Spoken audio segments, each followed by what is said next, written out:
之前梁家穷的耗子都不稀罕进去，梁老大断了腿，一家子孩子饭都没得吃呢。要不是温姑娘嫁过来，里里外外的操持，梁家能有现在的光景吗？温姑娘养的孩子，谁不夸一句好？你眼瞎了，看不到的吗？楚氏被众人围着吗？双拳难敌四手，就有了后退的心思。我不跟你们吵，你们站着说话不腰疼，动什么呀？他都是做给外人看的，他当继母的，这是他应该做的。哎呦，我这暴脾气，多少后娘搓磨孩子，时好时坏，我们能看不出来吗？姑娘这样心善的，世间少有，你没良心，不怕将来烂了肚肠，报应到你身上去。楚氏不跟他们吵，转身回去。粗鄙无知的妇人，都是温氏收买的人，肯定向着他说话呀。大促去哪买羽绒服唯一更便宜？推荐识货 App， 斯凯奇骆驼羽绒服200-300到手，北面羽绒服6折起，识货帮你对比全网渠道价格，找尽90天底价。你看波司登这款300多，赶紧入手。平台定期筛检，保证正品，标识安心购的还提供假1赔3。评论区给你们安排好了，近90天新低价羽绒服看看吧。婶子们也不好追着他质问，只能是痛骂一顿。以后他再来呀，谁都不搭理他。倒是山羊们看不过眼，人不好动手，动物们可没什么顾忌。楚氏经过青驴，刚过去，青驴抬起后腿就狠狠给了他一下子，把楚氏给踹倒在地上。哎呦，我的老腰！这畜生敢怼我，谁养的也不管管！几只羊齐齐鄙视他，心黑的妇人敢跟阿青抢孩子，他哪来的胆子？冲着他拉屎，那一会儿身上就充满了羊屎味儿。楚氏直接就给恶心吐了。萧青言正在处理公务，管家前来禀告：那些动物欺负咱家客人，就是二公子的生母，要不要管管？欺负他做什么？他说温姑娘坏话，大家看不惯，大概不好意思动手，就让动物们动手了。这不给弄了一身羊粪，可埋汰了。哼，不用管，自己做的孽自己承担后果，我可不欠他什么。搞不清状况是苦头吃少了，死不了就行。别跟二公子说，以防他担心，左右为难了。那好，老奴让人盯着点，不能出了事儿。管家还好心的把楚氏送到了小河边，让他去洗洗澡。好在都是温泉水，不然这么冷的天都能把人给冻死。饶是如此，楚氏也还是惊吓过度，又被温泉水这么一泡，就此就病倒了。蔡大娘看梁淑儿心事重重的，有些不忍心，哪有这么给人当娘的？签子来给他送饭，楚氏撇着嘴，不情不愿的吃完。晚上我想吃老鸭汤，炖得清淡点，这个降火，别总给我吃些粥饭，这能养好身子吗？蔡大娘收拾了碗碟，直接就搬了凳子坐在他床边。你杵在我这做什么？不用干活吗？我干不干活用你来吩咐。请问你哪位啊？你用什么身份来教我？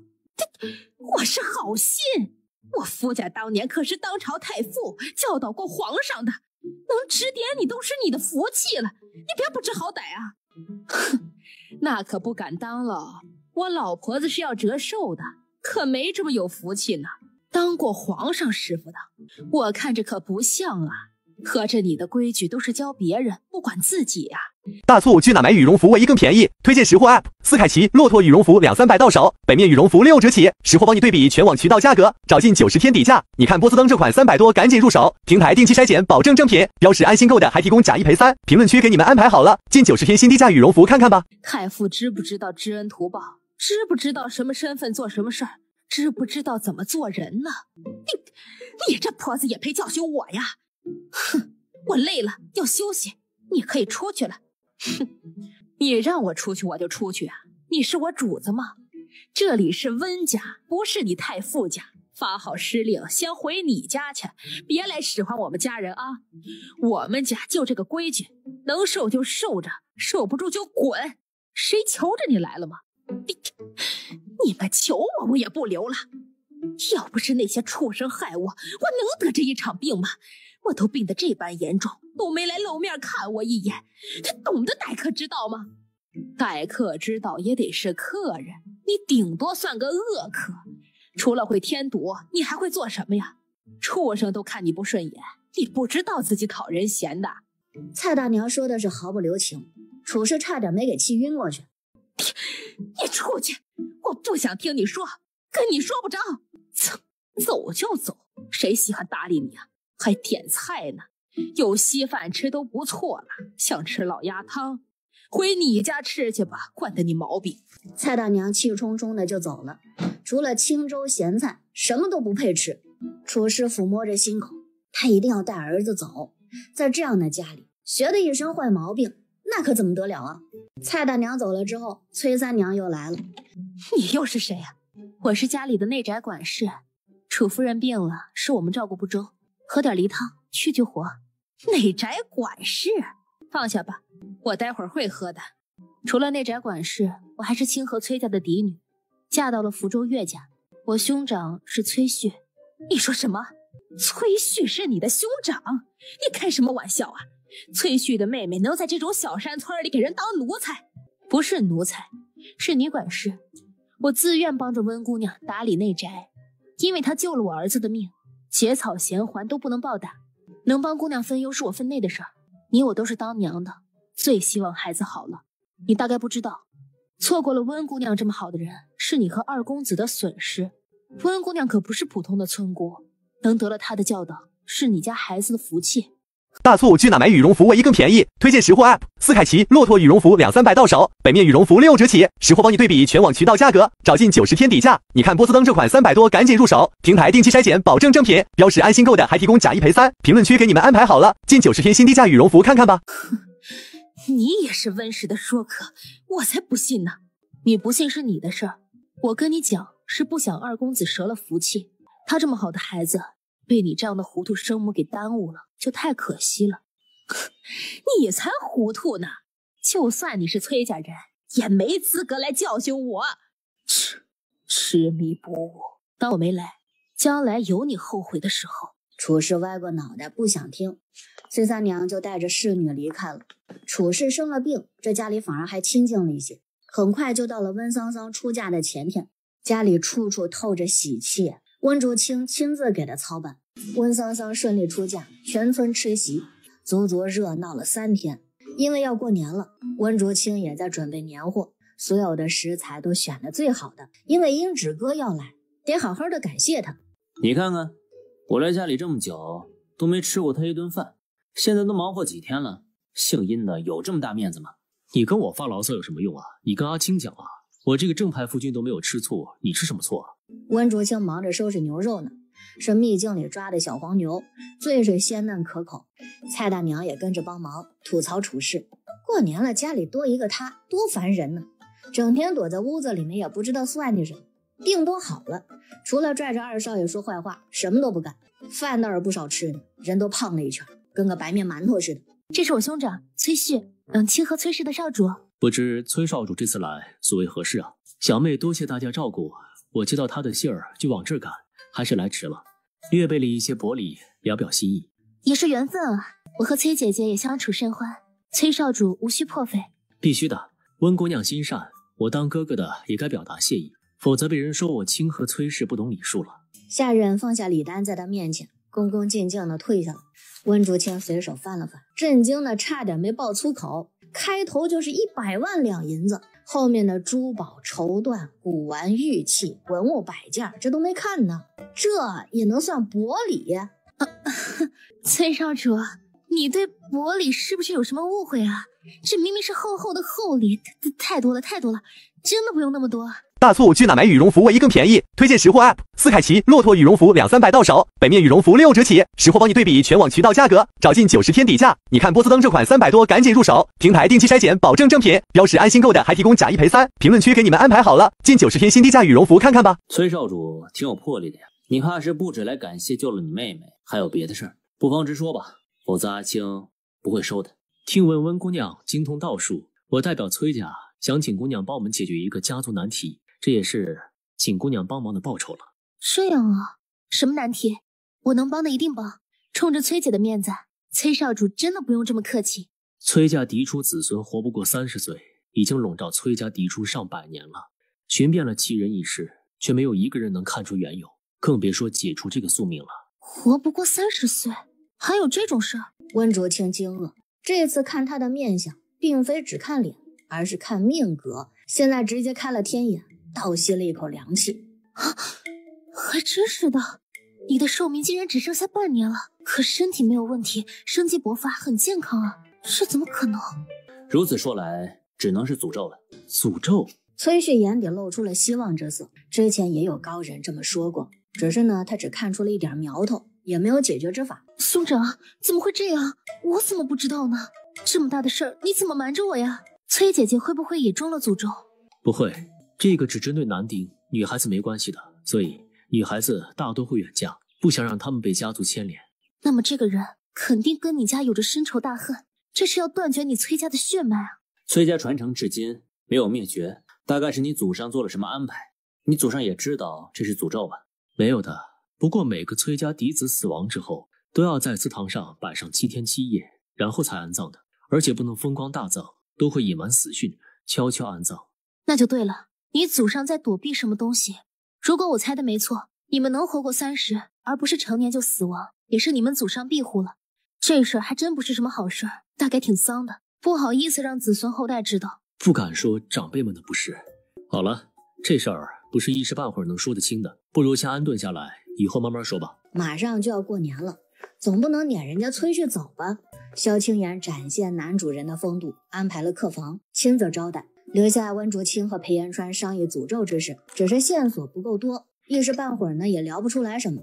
大促数码产品换新，推荐用识货 App 更省钱。平台实时对比全网渠道价格走势，直接抵价入酷泰科、贝斯、小米等。3C 认证充电宝，可带上飞机。苹果16 Pro 立省2000多，红米 iQOO 手机1500到手。双11直接帮你挑低价省时又省力，关键正品保障。评论区看看吧。别想了，既然遇上了，慢慢会露出线索的。说起来，崔家这个诅咒是不是跟你夫人的诅咒一样呢？要是破解了崔家的诅咒，你夫人那个是不是也能解除？你也能解脱了？那最好不过。哎，你现在还想死吗？多少人穷尽一生都为了长生不老，不惜付出一切代价。你倒是想死，没有被人打死都是你夫人疼你呢。现在不想死了，你满意我的回答吗？这是你的选择，没有谁能管得了你。我只是好奇而已啊！我要去福州一趟，弄点海货回来，半天就回。你照顾家里吧。温竹清直接去了海边，海面上也没什么人，现在不是捕捞的季节。温竹清收获满满，海里的特产实在是太多了，根本就抓不完。回到家已经是夜深了，温竹清呢倒是一夜好眠。蔡大娘做好了早膳，喊大家吃饭，一家人吃得很是温馨。就在这个时候，楚氏进来了，看着一屋子的人吃香的喝辣的，竟然没喊他，脸色顿时就阴沉的难看。阿娘，你好些了吗？不在屋子里待着，出来吹着风，病情会更加严重的。母亲单独准备了一份，待会儿厨房会给您送过去的。儿子陪您回去吃饭吧。多谢你们还惦记着我这个病人啊，我也是不想来的，只是屋子里伺候的都不知道哪儿去了，喝口水都喝不到，我不得自己来动手的吗？马上就要年底了，家里忙，人手不足，这里毕竟只是乡下，没有那么多的规矩，你多担待一些，我马上让人去伺候了。舒儿，扶着你娘亲先回去吧。好的，你们慢慢吃。阿娘，咱们回去吧。既然我来都来了，不请我一起吃吗？还是说我不配呀？小青爷，你别忘了，我们玉家变成这样是谁的错？你要是想吃呢，就闭上嘴，不差你一口吃的。你要是想找事儿，信不信我现在就丢你出去？玉家是对萧家有帮助，可是跟你有关系吗？你享受玉家的荣耀，现在玉家出事儿，跟着被牵连，造成你现在悲惨生活的不是萧家，而是你玉家家主。你应该质问他们，而不是来找萧青爷。大促数码产品换新，推荐用识货 App 更省钱。平台实时对比全网渠道价格走势，直接抵价入酷泰科、贝斯、小米等。3C 认证充电宝，可带上飞机。苹果16 Pro 立省2000多，红米 iQOO 手机1500到手。双11直接帮你挑低价省时又省力，关键正品保障。评论区看看吧。阿娘，我跟你说这么多都白说了是吗？客随主便，你在这儿只是个客人，为什么总是要做这些惹人厌烦的事情呢？你以前不是这样的，你要是如此，咱们就都回玉家老宅，别在母亲家里，我也不科举了。一家不扫，何以扫天下？家里不安生，我绝不考试。傻孩子，你怎么能不考试了呢？玉家可指望你能重新起来呢，你可不能做傻事儿啊！儿子要脸，你这么闹腾，辜负了母亲对我的照顾，我哪还有脸面让母亲为我付出这么多？楚氏想说，这是他应该做的呀。夫妻一体，萧家的债也得他来还。楚婶子，你到底想要干什么？是看我们家的日子过得好，你心里不舒服吗？为什么？我真是搞不懂你在想什么。楚氏眼神闪烁，不想回答。能是为什么？嫉妒呗，心不忿呗，都是北抄家，他们家过得苦兮兮的，说不定吃糠咽菜呢。咱们这儿大鱼大肉，山珍海鲜的，心里能平衡吗？还是那句话，我们吃香喝辣是我的本事，不是他萧青言的。你们家的苦难也不是我造成的，所以我不欠你的。你想在我家作威作福，我可不惯着你。梁舒尔羞愧。阿娘，你真是这么想的吗？你为什么会变成这样呢？你懂什么呀？我知道是家主做的决定，是玉家自己选的路。我一个女流之辈，我能管得住吗？你知不知道乡下有多苦？这2年我过的是什么日子？腥油都吃不上一口，整日里野菜胡还要下地干活，我都想死了算了。要不是想着儿子，我都熬不下来。为什么我家这么辛苦，你倒是好命，活得比我们好100倍？哪有那么多为什么呀？我命好吧？唉，玉家祖宅在哪儿啊？明日我送他回去，我可不想大过年的总来给我添堵。楚氏不想回去继续喝野菜糊糊吗？好歹在这儿还能吃上白米饭，荤素搭配，顿顿4菜1汤的，比乡下可好太多了。玉家祖宅在陈州府庆丰县李子村，离这儿500多里路。你想让我回去过年是不可能的。为了早点回家剪视频，我在瓜子二手车买了台特斯拉，才花了9万9买二手新能源。我推荐瓜子，瓜子最近上了几千台新能源源头车，全是从个人和批发商这些源头来的。瓜子超级品牌周，每台再补1万块，错过就亏大了。瓜子二手新能源源头直供更省钱。哦，行，我知道了，收拾你的东西吧，不算多远，半天足够了。我跟阿娘一块儿回去吧。母亲，你也带上我，我没脸留在这儿让母亲养着我了。我有亲娘，有族人，不能够连累母亲。不行，你考试怎么办？不考了，就算考中了又怎么样呢？欠母亲的更多。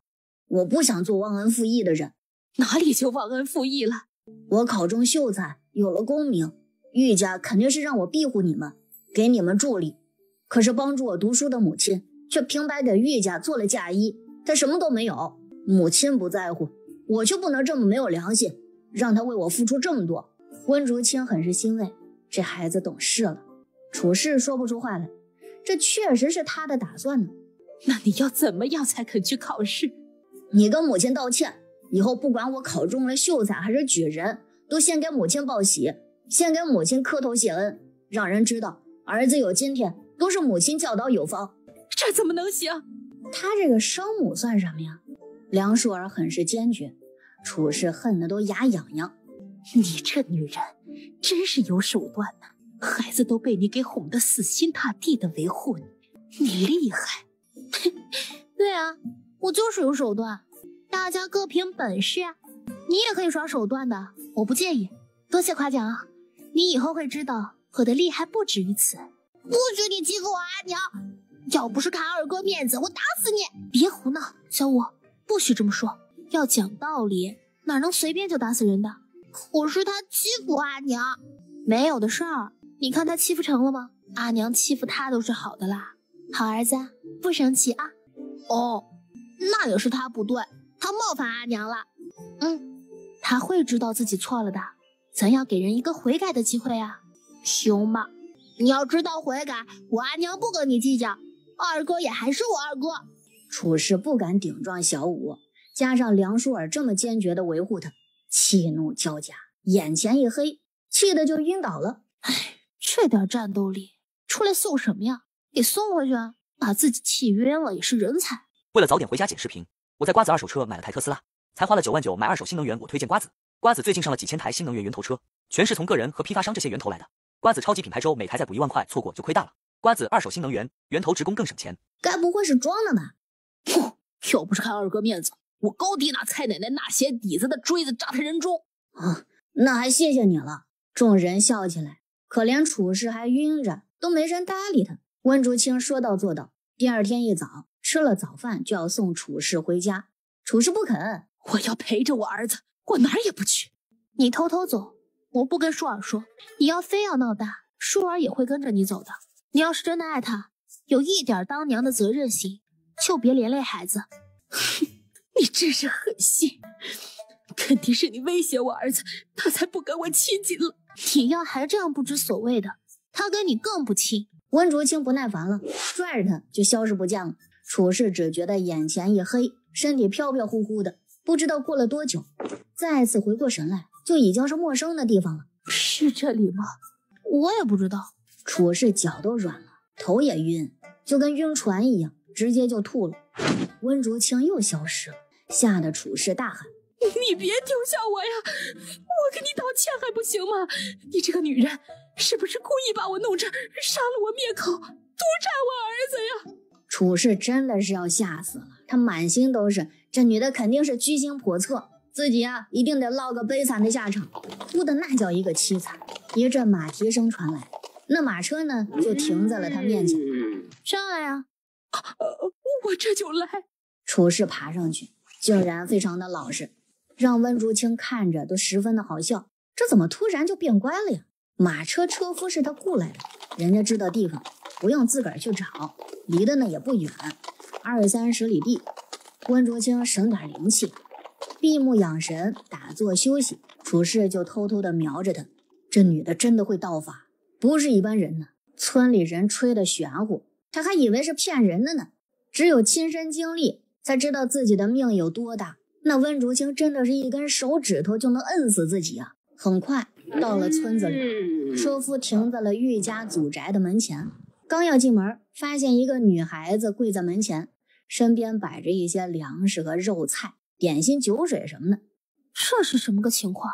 你家惩罚人还给东西的？这是我小姑子。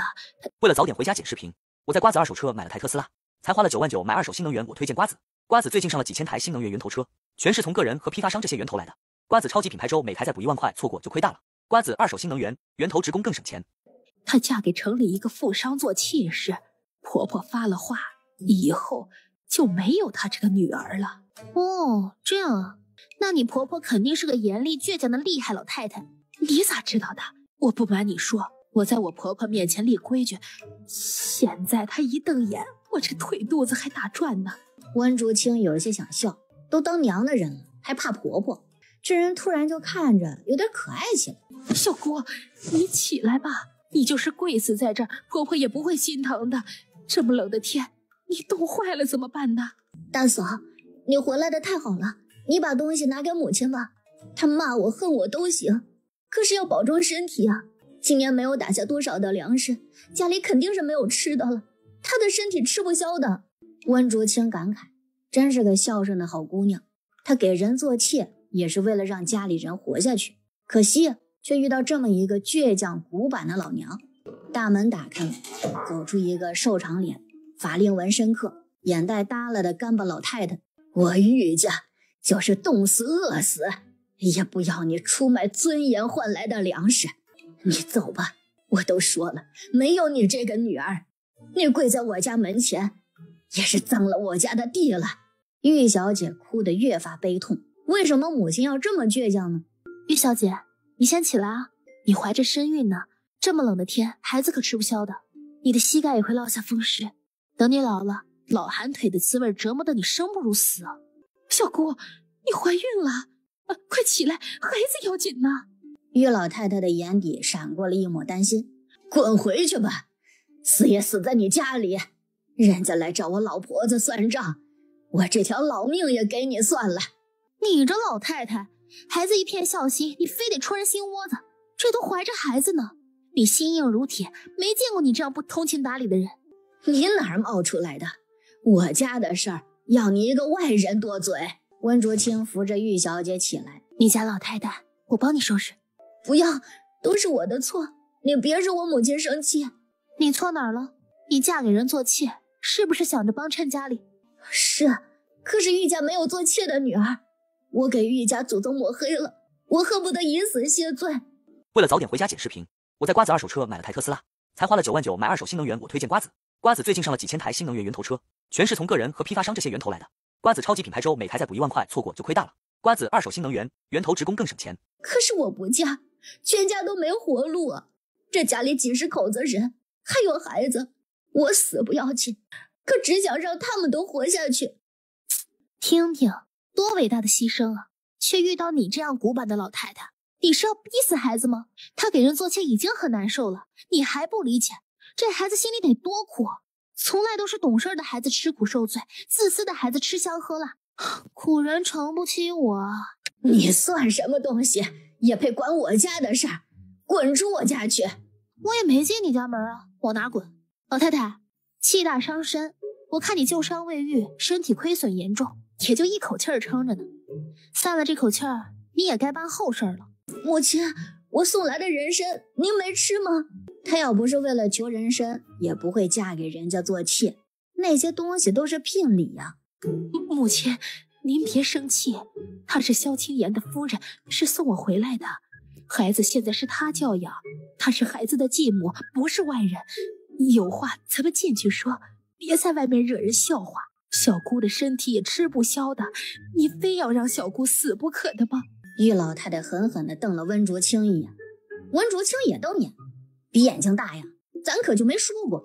最终玉老太太输了，温竹清得意地昂着头，扶着玉小姐就进门了。楚氏的二弟妹何氏是一个很会说话的，家中简陋，这位姑娘让你见笑了。没事儿，我也是苦日子过来的，能理解。你们玉家好歹也当过太傅的，老宅应该有田产，萧家应该也资助你们的，怎么会过得这么难？母亲不要萧家的资助，我们家落到这个境地都是萧家的错，乱臣贼子的东西他不要。对了，我大侄儿呢？他还好吗？母亲最惦记嫡长孙了。他很好，有这样的婆婆真是你们的劫难啊。别乱说话，这是我家，不是你温府，小心撵你走啊。你在我家那么嚣张，隐气指使的，谁都敢续，在自己家倒是跟鹌鹑似的。为了早点回家剪视频，我在瓜子二手车买了台特斯拉，才花了9万9买二手新能源。我推荐瓜子，瓜子最近上了几千台新能源源头车，全是从个人和批发商这些源头来的。瓜子超级品牌周每台再补1万块，错过就亏大了。瓜子二手新能源源头直供更省钱。别怪我看不起你啊，你是觉得我像软柿子吗？没有，我是冲萧家，不是冲你。是吗？那也没少吃我家的美食吧？楚氏脸红，他真是小心眼，多吃点都记着呢。老大媳妇儿在你家失礼了是不是？非常失礼。那家伙这要是有尾巴都翘天上了，我家那狗都踹2脚，山羊都骂2句，嫌人家吃的草多了。楚氏尴尬死了，恨不得钻到地缝里去。玉老太太一瞪眼，楚氏下意识的就跪下了。婆母，儿媳知错了，儿媳给您丢脸了。温竹清呵呵直笑，你也有今天呐，早知如此，早该把他给送回来。这可真是一物降一物。玉小姐突然就捂着肚子，满脸的痛苦。我的肚子，好疼啊！快送城里找大夫呀！这家里头1文钱都没有，哪有钱看大夫啊？我就是大夫，我给他看看，大概是动了胎气了。你别紧张啊，有我在，没事的。阎王爷手里我都能抢人呢，你就吹吧。你怎么就在我面前这么嘚瑟呢？我哪里像是好欺负的样子了？信不信我把阎王爷薅上来跟你聊聊天啊？还是教训挨的少，吓不死你。温竹清用灵气绕着玉小姐的身上环绕一圈，最后落到了肚子里，孩子渐渐的稳固，玉小姐的脸色好看了一些。你肚子里是双胞胎啊？真是太大意了。要不是遇到我，你说说你上哪找后悔药吃去？全家人都是惊喜交加。你说说你找的什么人呢？怀着孩子还让你这么折腾，又要给人做妾，又慢待你，你图什么？你图什么呀？我就是死了，也不想看你这么作践自己。死了我都闭不上眼。玉小姐归明又宁，保佑她平和安宁的意思。父母对她那也是极其的疼爱的，又觉得愧疚难安了，眼泪又要冒出来。温竹清不乐意了，你们家祖传不会说话呀？那就闭嘴少说几句。孩子都这么难了，你还往人家心口戳，这是亲娘。为了早点回家剪视频，我在瓜子二手车买了台特斯拉，才花了9万9买二手新能源。我推荐瓜子，瓜子最近上了几千台新能源源头车，全是从个人和批发商这些源头来的。瓜子超级品牌周每台再补1万块，错过就亏大了。瓜子二手新能源源头直供更省钱。你要是闭不上眼睛找我来，我给你闭上，缝上都行，保证你闭着眼入土的。处士低着头偷偷的笑，温竹清对自己那叫一个心塞，可是看他对别人，就觉得很解气。玉老太太气得都大喘气了，温竹清又安慰玉幼宁：孩子要紧，你已经尽到了你的孝心了，以后好好为自己为孩子多想想啊！你付出自己的所有，没有对不起谁了，别听这老太太胡说。我知道了，辛苦这姑娘了，家里都没什么好招待你的，实在是抱歉。玉小姐不是带着东西回来的吗？该收下就收下，什么气节面子的，能有活着重要？你这女人，别以为你救了人，老太太我就得听你的。在我这儿，气节大过天，宁死也得留下清白在人间，不能被人家给戳了脊梁骨。听着真是伟大呀，可惜啊，你现在只是个糟老太太，死了也没人记着，谁稀罕戳你脊梁骨呢？别太把自己当盘菜了，你出去打听打听，谁还记着玉家？你要真心想留个好名声，养好家里的媳妇儿孩子们，他们才是真心记着你，而不是全家陪着你吃苦受罪的，就为了你所谓的名声。你看你死了，孩子们有几个真心惦记你的？你是要气死我老太太吗？是啊，死你一个，造福全家。我既然遇到了这个恶人，我来当呗，谁让我爱管闲事儿呢？玉老太太气得没辙瞪大了2个眼珠子，2个鼻孔直喘粗气。温竹清让玉小姐去休息，出门从马车上取下来不少的东西，米面粮油、布匹点心、酒水腊肉，玉家人拿了几趟才拿完。处士也不好意思了，我总是顶撞你，你还送我们这么多东西，你真的很大度，我自愧不如。不是送你，你想欺负我也得有那个本事。老太太虽然讨厌，可是像她这样坚持气节的人已经很少了。为了早点回家剪视频，我在瓜子二手车买了台特斯拉，才花了9万9买二手新能源。我推荐瓜子。瓜子最近上了几千台新能源源头车，全是从个人和批发商这些源头来的。瓜子超级品牌周每台再补1万块，错过就亏大了。瓜子二手新能源源头直供更省钱。玉小姐也不容易的，能为了家族这么牺牲，我是做不到，却尊重她的选择。她是个好姑娘。温竹清遇到了，能帮就帮一下，也是为了梁淑儿。她知道家里人过得不好，也不能安心读书谁稀罕她的东西丢出去！老婆子我饿死也不吃嗟来之食。也没让你吃啊，这是舒儿那孩子孝顺家里的，你丢一个试试，我让你老太太半身不遂，看你怎么作妖。家里人都没劝，他们碍于孝道，一直被老太太给压制着。可谁不想吃饱穿暖，好好活着呀？何时让人烧火做饭？处士陪着温竹清说话。按说这里是你们的祖宅，村里的地也应该是你们买下来的，1000亩地都该有的吧？怎么会过得这么艰难？温竹清从萧青言那里了解到的，大家族都会准备退路，在老家买田地，算是族里的地，这样呢就不会被朝廷给清算，作为祭祀祖宗来用的。确实是有1000亩良田，一直是村里的族老们打理的。可是今年不是遭灾了吗？族老们说田里没收成，还要交税呢，还得婆母掏钱，婆母当了镯子才平了这个窟窿，可不是没钱没粮食了吗？你们就信了他们的话？难道不是吗？你的精明厉害都用在我身上了，我前世肯定是个男的，骗得你老惨了，这辈子你来折磨我的吧？我那不是嫉妒孩子跟你亲不跟我亲，谁让你是孩子继母，孩子喊你母亲，你不当娘不知道当娘的心呐。不是，你这么厉害怎么不生孩子？给你点好脸色你就忘了自己做的好事了，要你管。处士一噎，温竹清为这一家子的女人都发愁了，帮得了一时也帮不了一世他可以肯定，那些族老欺瞒他们这些女人什么都不懂，还扒着他们吸血，真的就非常的可恶。饭菜好了，温夫人一起过来吃点吧。不了，何嫂子、楚嫂子，你们跟我来，有点事儿咱们亲眼看看，眼见为实，也让你们婆婆看看她错得多离谱。2个人纳闷，看什么呀？为了早点回家剪视频，我在瓜子二手车买了台特斯拉，才花了9万9买二手新能源。我推荐瓜子。瓜子最近上了几千台新能源源头车，全是从个人和批发商这些源头来的。瓜子超级品牌周每台再补1万块，错过就亏大了。瓜子二手新能源源头职工更省钱。走出了大门，温竹清问道：“哪个是组长家？”处士指了路，两人眼睛一花，再次睁开眼，就出现在了组长的堂屋门外。此时正是吃饭的时候，温竹清拍了2张隐身符给他们。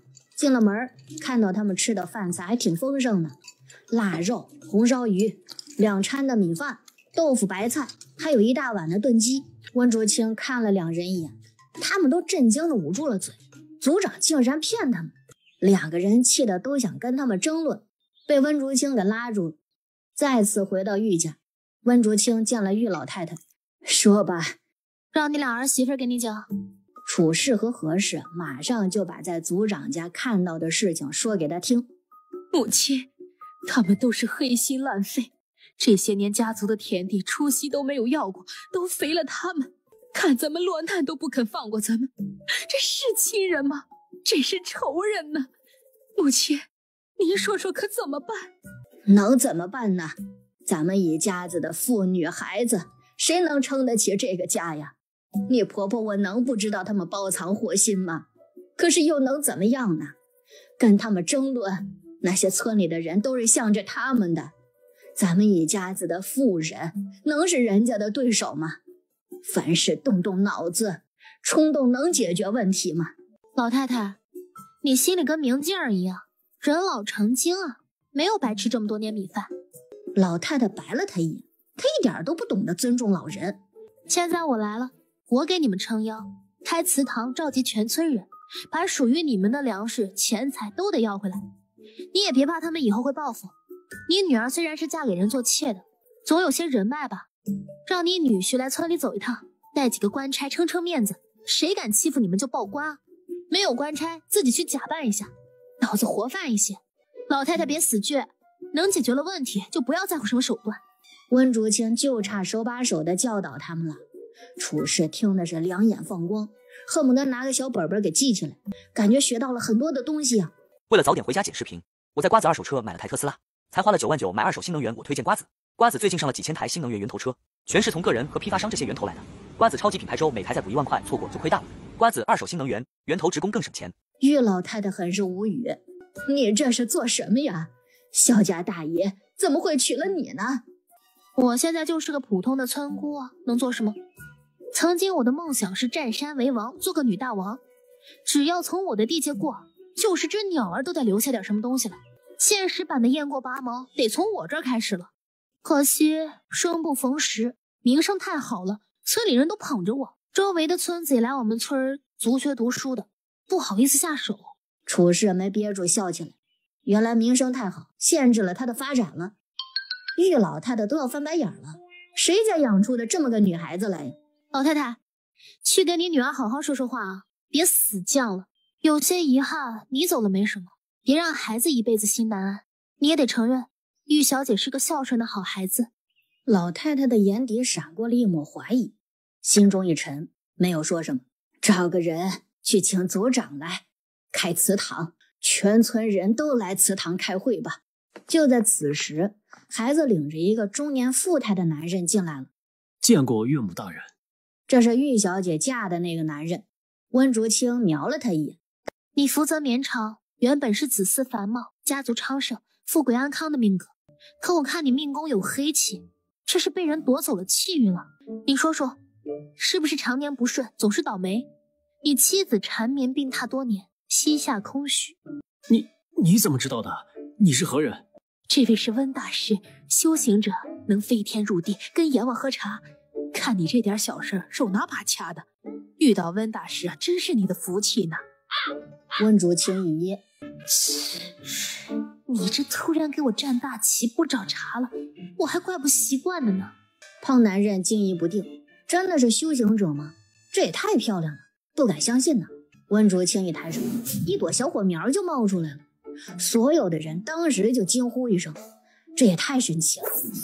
突然那火苗就变成了一只绚烂夺目的神鸟，像凤凰一样。哎呀，神鸟啊，快跪下！大家都跪下磕头。玉老太太也慌了，真的是神鸟，他怎么弄出来的？为了早点回家剪视频，我在瓜子二手车买了台特斯拉，才花了9万9买二手新能源。我推荐瓜子，瓜子最近上了几千台新能源源头车，全是从个人和批发商这些源头来的。瓜子超级品牌周每台再补1万块，错过就亏大了。瓜子二手新能源源头直供更省钱。嘿，尔等凡人平身吧，你们许愿也没用，我又不是许愿池里的王八，老子是玄凤。谁让你出来的？阿青，我想你了。滚犊子！说正经的，上哪儿浪了？突然冒出来干嘛？以后想出来征求我的同意。好的，人家改良当你用火，想给你添点呢，不用就算了，好心当成驴肝肺。这是你养的？不算是养的，它不是个活物，是个器灵。哎，跟你们说你也不懂，就是一缕神石。它活着的时候是10大神鸟之一的玄凤鸟，你们跪它也没错。不过它死了上千年了，现在就剩这一点神石，就活一张嘴，什么本事都没有的。温玄不服，人家会炼丹呀，会很多东西呢，不要小瞧人。哼，这老太太一脸死气，要嘎了呀！众人难以置信，怎么可能啊？母亲好好的，怎么会死？人终有一死，老身活到这个岁数，已经满足了。你不能救救婆婆吗？人的寿数是有定数的，不能强留。你要是实在舍不得你婆婆，我让她的魂儿陪着你，教导你，日日夜夜那种，保证你什么毛病都能改的。楚师不敢想象那个画面。不行就行呗，你说这么吓人干嘛？是女的还是这么讨厌？他都这么说了，众人求情的话都咽了下去，只是一脸不舍地看着老太太。正好你来帮我家解决这个麻烦，老婆子我呀也能瞑目了。老太太，你这个人除了死倔，也不是没有别的优点。以前积德行善，才会有现在的福报。这个女婿是个不错的人，你女儿不会一直做妾的，她原配的日子也所剩无几，之后会把她扶正，也不算给你家丢脸。你嫡长孙会科举高中，诚心光宗耀祖，为你家平反，玉家的苦难都会过去的。那就好，那就好啊，老婆子也真的是死而无憾了。岳母，小婿一直想和你解释的，可是您不听。我对幼宁是真心喜欢，我想陪着她来。为了早点回家剪视频，我在瓜子二手车买了台特斯拉，才花了9万9买二手新能源。我推荐瓜子，瓜子最近上了几千台新能源源头车，全是从个人和批发商这些源头来的。瓜子超级品牌周每台再补1万块，错过就亏大了。瓜子二手新能源源头直供更省钱。他怕您生气不让我跟着，小婿实在担心，这才过来看看。岳母，您生气打我骂我都好，可是别责怪幼宁。我和原配是从小长大的，她身体不好，没能生下一儿半女。为了娶幼宁，她都想自请下堂，是我不让的。你做得对，你妻子能够为你做到这般地步，让人动容。你也能拒绝诱惑，不离不弃，是个有担当的。这一声岳母，我应下了。玉幼宁听说男人过来，顾不上休息，听到老太太的话，喜极而泣。母亲，您真的接纳了他，女儿谢谢母亲。好孩子，让你受委屈了。那个谁，阿宁怀了孩子，是个双胎，你家有后了，可得好好的照顾阿宁。男人呢，叫做刘奎胜，是个粮草商人。真的吗？太好了，列祖列宗保佑，你可是我们老刘家的大功臣，我谢谢你，我给你磕个头吧。玉幼宁羞红了脸，你别这样，丢人不丢人啊？刘奎胜才不觉得丢人呢，他都32了，要是还生不出孩子，这辈子可就绝嗣了，家产都不知道落在谁手里呢。玉幼宁真的是他家的大功臣，保住了他刘家的香火。你俩回屋里慢慢谢，互相拜天地都行。小姑娘脸皮薄，你别吓着她，她的怀相不是很好，随后我开点药，吃几天稳固稳固，没什么大事。那就好，太谢谢温大师了，我给您磕几个。你咋这么爱给人磕头呢？给我磕吧，我给你烧一烧，去阴气。你这是去乱葬岗转悠了吗？一身的煞气还有怨气，你能有孩子才怪呢。这真的吗？我给玄凤祖宗磕头了。刘奎胜是个会来事儿的，哐哐磕头，很是实诚。温玄喷出了一口火，奇怪的是，明明看他烧起来，却是没有一点的痛苦。火焰熄灭了，刘奎胜浑身一身轻，感觉好多了，好暖和。为了早点回家剪视频，我在瓜子二手车买了台特斯拉，才花了9万9买二手新能源。我推荐瓜子，瓜子最近上了几千台新能源源头车，全是从个人和批发商这些源头来的。瓜子超级品牌周每台再补1万块，错过就亏大了。瓜子二手新能源源头直供更省钱。你虽然没有被厉鬼缠身，也是沾了一些阴煞，肯定会觉得累，做什么都没精神，夜里还会做噩梦，睡不着。现在一切都好了，以后否极泰来，好好过日子吧。不过你身边还有人对你图谋不轨，你的运道被人夺走，这个不解决，治标不治本。还请大师救我。我现在忙着呢，马上要过年了，这2道护身符给你和玉小姐，暂时不会有事。过了年我找你们去。多谢多谢。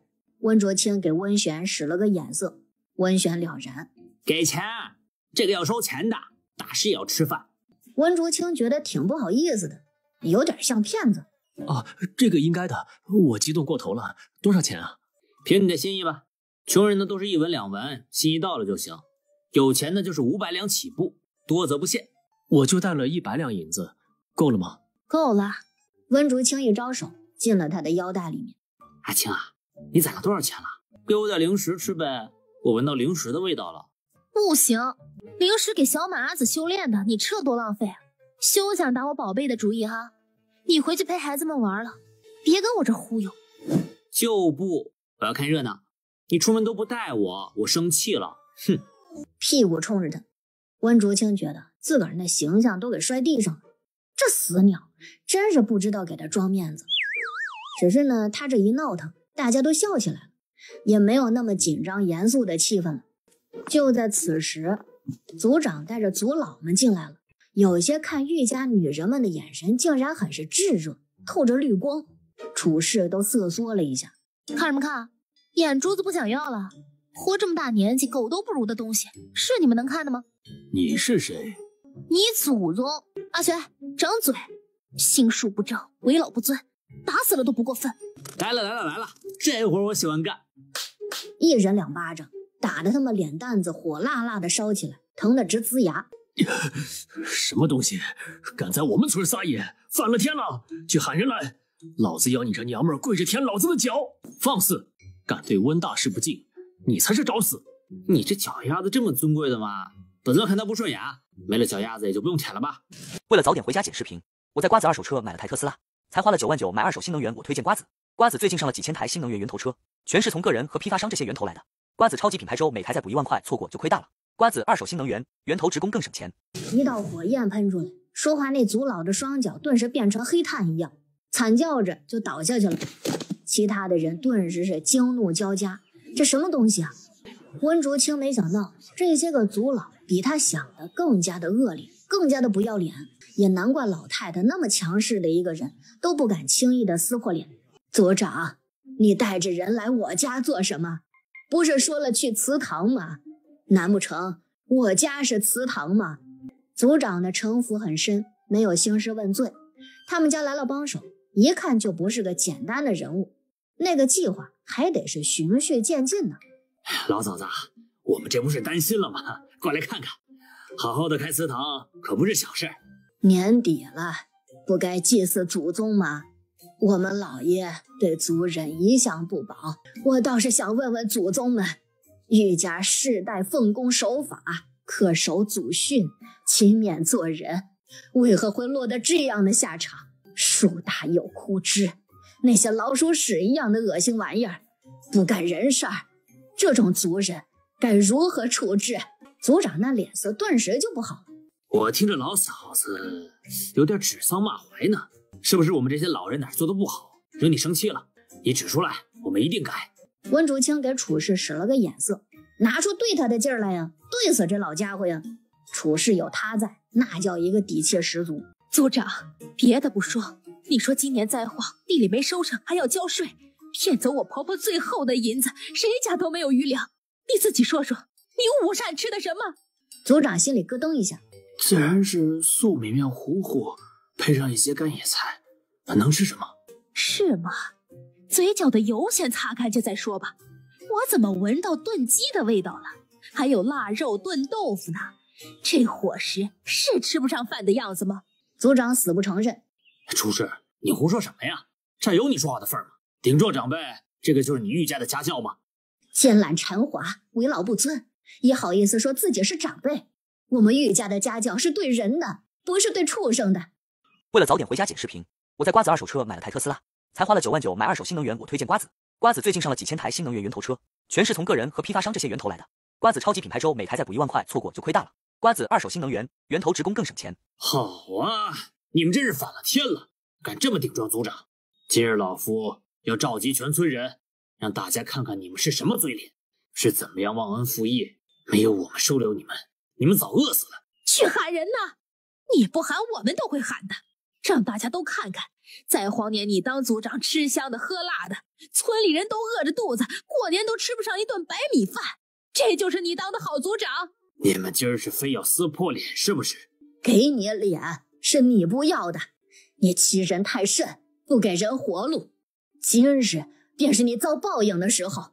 贤婿，你去请官差来，玉大兴贪没我家家产，顺便问一问，今年遭了灾，朝廷可有免税？加上一条欺诈，骗我老婆子的棺材本儿，罪加一等。玉族长慌了神，这个是咱们村里的事儿，官府也管不着。你不是大周子民了吗？你这是想当土皇帝吗？普天之下莫非王土，合着这朝廷的官儿都管不住你了？岳母大人息怒，小婿这就去。县里主簿大人是我家亲戚，让官差收拾这些刁民，欺负我岳母，你们找死呢！刘奎胜带着小厮来的，让小厮骑马去报官，他还要给岳母撑场子，以防这些个老东西们狗急跳墙，伤害了岳母。岳族长是彻底的慌了。有话好好说，一个祖宗出来的亲人何至于此啊？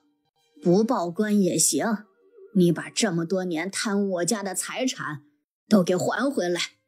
岳族长不甘心，看了其他的族老们一眼，他们都撇开了眼睛，不敢跟他对视，这是要让他一力承担呢。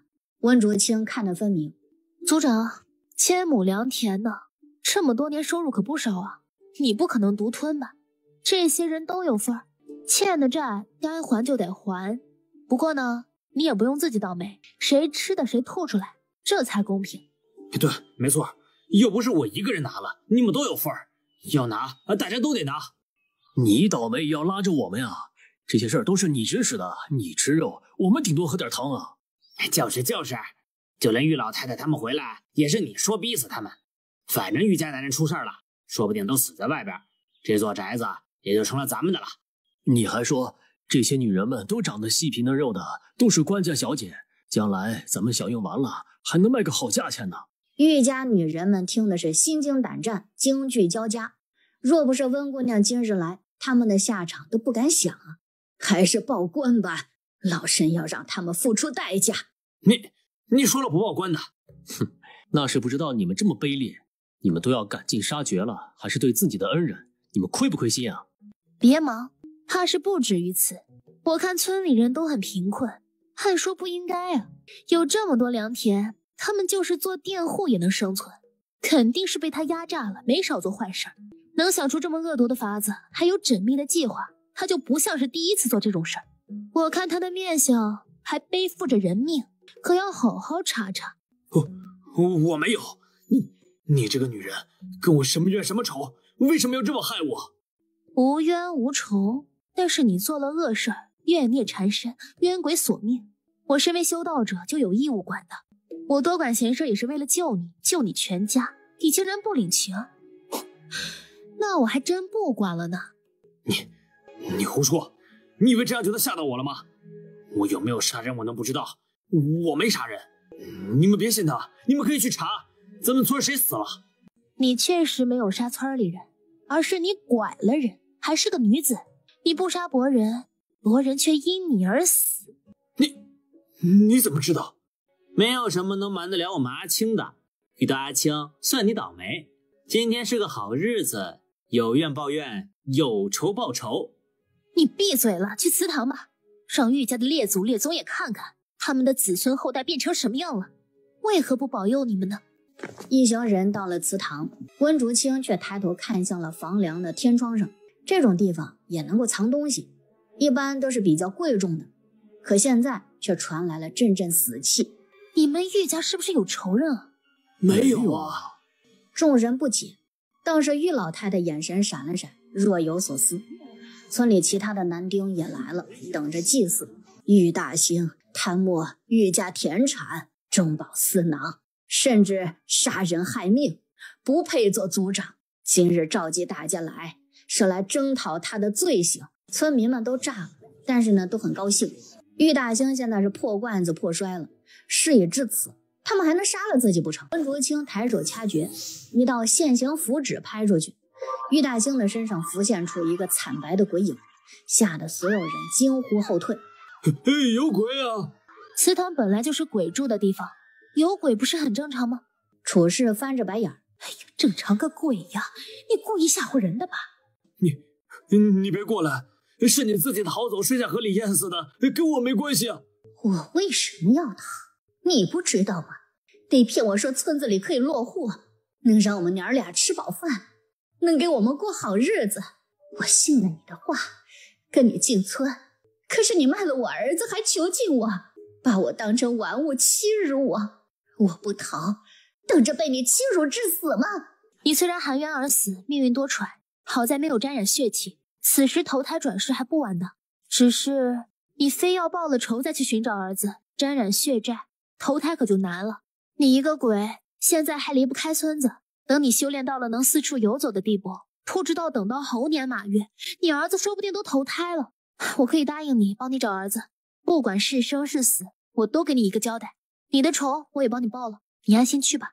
女鬼哭得悲痛，也不是不知道好歹，她还能够让自己现形，还能够跟自己说话，那肯定是个高人。你真的能够找到我儿子吗？你也知道，糊弄人可以，但是不能糊弄鬼的。我只能保证帮你找到人，可是是死是活我就没办法保证了。毕竟人现在不在我手里，若是没福气死了，我把他安葬，送他轮回，你们母子也能团聚。若是活着，我帮你照顾他长大成人，不说日子多好过，娶妻生子，能有自己的家，安身立命，过自己的日子。那你不是又多了个儿子？不差这一个，已经有3个儿子了，再多一个一起长大吧。你儿子多大了？5岁了，今年应该6岁，跟我小儿子一般大。我会帮你把你的尸身取出来，好好安葬，有你尸身的气息，找到你儿子会更快一些。好，我多听仙姑的话，我去投胎。你都这么帮我了，我如果还不知好歹，就真的是辜负了仙姑的好意。算你懂事啊！只是现在开鬼门关也不方便，在人家的祠堂呢，万一把玉家老祖宗都给召唤出来，那可就热闹了。有了，许久没见夜游神了，找他来帮忙呗。心中默念他的名字，他会感应到的。不大一会儿，一阵阴风吹来，祠堂里所有的人都昏迷了。夜游神还是那个打扮，一身的黑衣。嗨，夜游神，又见面了，来得挺快呢，给你送业绩呢。这是枉死的，你送回地府吧。你可以找黑白无常、牛头马面，干嘛找我呀？我只捕捉那些不受管束的游魂野鬼，这个是大材小用啊。我不是跟人家不熟悉吗？要不你介绍一下？好吧，当我没说。上次我挨罚，谢谢你帮我。没事儿，以后我有事找你不是更有底气吗？多照顾些。这女人啊也不容易，活着辛苦，死了享点福吧。好，我会送她转世投胎。妇人磕了3个头，一道功德落在她身上。温竹清满意的笑了，他没白忙活。夜游神也没有废话，带着妇人就走了。玉家众人这才醒过来，都迷糊着呢，这怎么好好的就睡着了呢？玉大兴啊，你残害无辜，贪慕村里的财产，罪大恶极，签了认罪状，画押吧。玉族长不敢狡辩，他连女鬼都能收拾，更别说他一个糟老头子了。你们这些族老们助纣为虐，也都不是好人。不过念在你们没有害人性命，家产充公一半，免除族老的职责，你们可愿意？愿意的，仙姑判的对。重新选出新的族长吧。若是没有，楚氏，你来管这村子吧。我不行的。楚氏慌了神，她一个女人，这怎么行啊？你那么大胆子，在我的底线上反复横跳，专门挑我的心窝子扎的，还能活得好好的，已经很厉害了。你别一直说这个，我不就顶撞你几回吗？我都道歉了，你咋还一直说呢？那你能活着都是万幸了。你不问问我们村谁顶撞我能有好下场？我还巴巴的帮你处理家里的事儿，你说说你是不是很幸运？好像也是啊。管着一个村子就跟家族一样，你想把夺回来的家产再交给别人吗？那不行的。那你就自己想，我看你行的。那我试试。大嫂，我也会帮你的。大嫂，有事你言语。县衙里咱也有人，区区一个村子里的刁民，谁敢欺负你们？妹夫我第一个不答应。那好，我就来做这个族长啊。你性格更圆滑些，让你家大嫂管着族里，对外的事情你来管吧。你敢不敢？我敢的，温姑娘信任我，上刀山下火海我都敢的。行吧，事情都安排好了，说说你们祠堂的事儿吧。祠堂怎么了？温竹清让温玄去屋顶的透气天窗里取出了一样东西，竟然是个坛子。但是以温竹清现在的修为，离得近了都觉得毛骨悚然。这坛子里装的可绝对不是一般的东西。哎呀，累死鸟儿了！这个是什么东西啊？千万别动手啊！这玩意儿太邪性了，出了本鸟，谁沾着都得死。你都不敢打开吗？怨气太重了，要不你还是找夜游神来吧。这儿是个尸体，魂儿被封住了。哎呀，好厉害！若是我还有真身的话，一口三昧真火灭了他。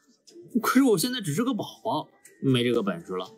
温竹清使唤夜游神，那可是一点都不带客气的。于是乎，夜游神还没到地府呢，又被温竹清给喊了回来。你看这个东西啊，我家阿玄都不敢碰呢。好浓重的怨气，这个是死了多久了？被封了得有上百年了吧？足够你夜游神大人出手了吧？刚才你没感觉到的吗？温竹清觉得奇怪，亲自飘上去看了看，原来附近有封印的符纸，不过符纸已经泛黄，还有被雨水打湿的痕迹，威力减弱了。要不然温竹清也不会察觉到。现在要怎么办？我现在能走吗？几个意思啊？每次你喊我过来都没好事儿，我只是个夜游神，地府的巡查而已。这玩意儿就是阎王来了也得慎重。你觉得我一个夜游神能搞得定吗？哈哈哈，这样啊？我以为你很厉害很厉害的，你不早说，下次我不找你了。夜游神不想说话，他实力弱，他的错呗。我给上面发消息，你稍等。拿出了一个骷髅令牌，像是传音符那样用的，跟个电话一样，嘀嘀咕咕地说了一会儿，这才收起来。哎，你这玩意儿有多的吗？送我一个呗，下次我找你直接传话，能不能来的你也能给个准话。地府专用，只有地府任职的才能用，给不了啊。就是说有地府编制的公务员才能用的。哼，懂了。温玄歪着脑袋，小小的脑瓜子里面是大大的疑问。现在不该是解决这个坛子吗？你们咋还歪了楼呢？只是他们想扯犊子，晚点面对这么危险的东西。可那坛子却不是吃素的，开始晃荡起来，好像里面有什么可怕的东西要出来了。哎呦，大白天的就现形，好吓人啊！温竹清闪身跳到了夜游神的身后，寻求保护。夜游神都麻了，他也太看得起他了吧？他一个元婴气都躲起来啊，他一个鬼将更是给人家送菜呢。嘎巴嘎巴两声，坛子的封口就被猛然冲开了，里面像是有什么东西在活动筋骨呢。突然，一道刺耳的婴儿哭声在他们的脑子里面响起来，竟然是个婴儿的魂魄。糟了，婴魂是最强大最厉害的，又被封印了这么多年，可想这个怨气得多重，阎王来了都得打怵啊。哎呀，温姑娘，我可真是要被你害死了。你是有编制的，不能说自己不行啊。舍生成人，杀生取义，你上吧，你殉职了也会被人铭记，也是大功臣。夜游神都麻了，他虽然是鬼，可他也想活着呀，他不想死啊。温玄上下牙齿都打颤，也是被吓的，骚话都不敢说了。嗖的一下，坛子里冒出了一颗黑色的婴儿头颅。嗨，你好啊。你能闭嘴吗？你觉得他能听得懂？总得说点什么，都要被吓死了。鬼婴歪了歪头，很好奇的样子，窟窿鼻子转动着，看向晕倒的玉家众人，嘴巴张开，突然就冲着他们扑上去了。糟了，他要吸食生魂！夜游神的锁链及时的抽出去，把鬼婴的骨骼都给打飞了出去。鬼婴就好像生气的猫一样哈着气，很是愤怒，冲着夜游神就过来了。温竹清也不能让夜游神自个儿面对呀，把万魂幡给使出来，就要把他给收进去。你怎么会有这个东西啊？快收起来，你对付不了他的。这些阴气，残魂对他来说就是补品。哎呀，真是成事不足败事有余，你气死我吧！温竹清第一次被人这么骂，有些个委屈。他又不是地府的，他哪懂这个呀？不过现在也不是掰扯的时候，运转功法想要收起来，却苦着脸说道：他不受我控制了，怎么办？哎呀，像他温竹清英明一世，竟然在这个小村子里阴沟翻了船，栽了呀！夜游神也没法子了，他的功力不够啊，请的救兵不知道什么时候才来呢。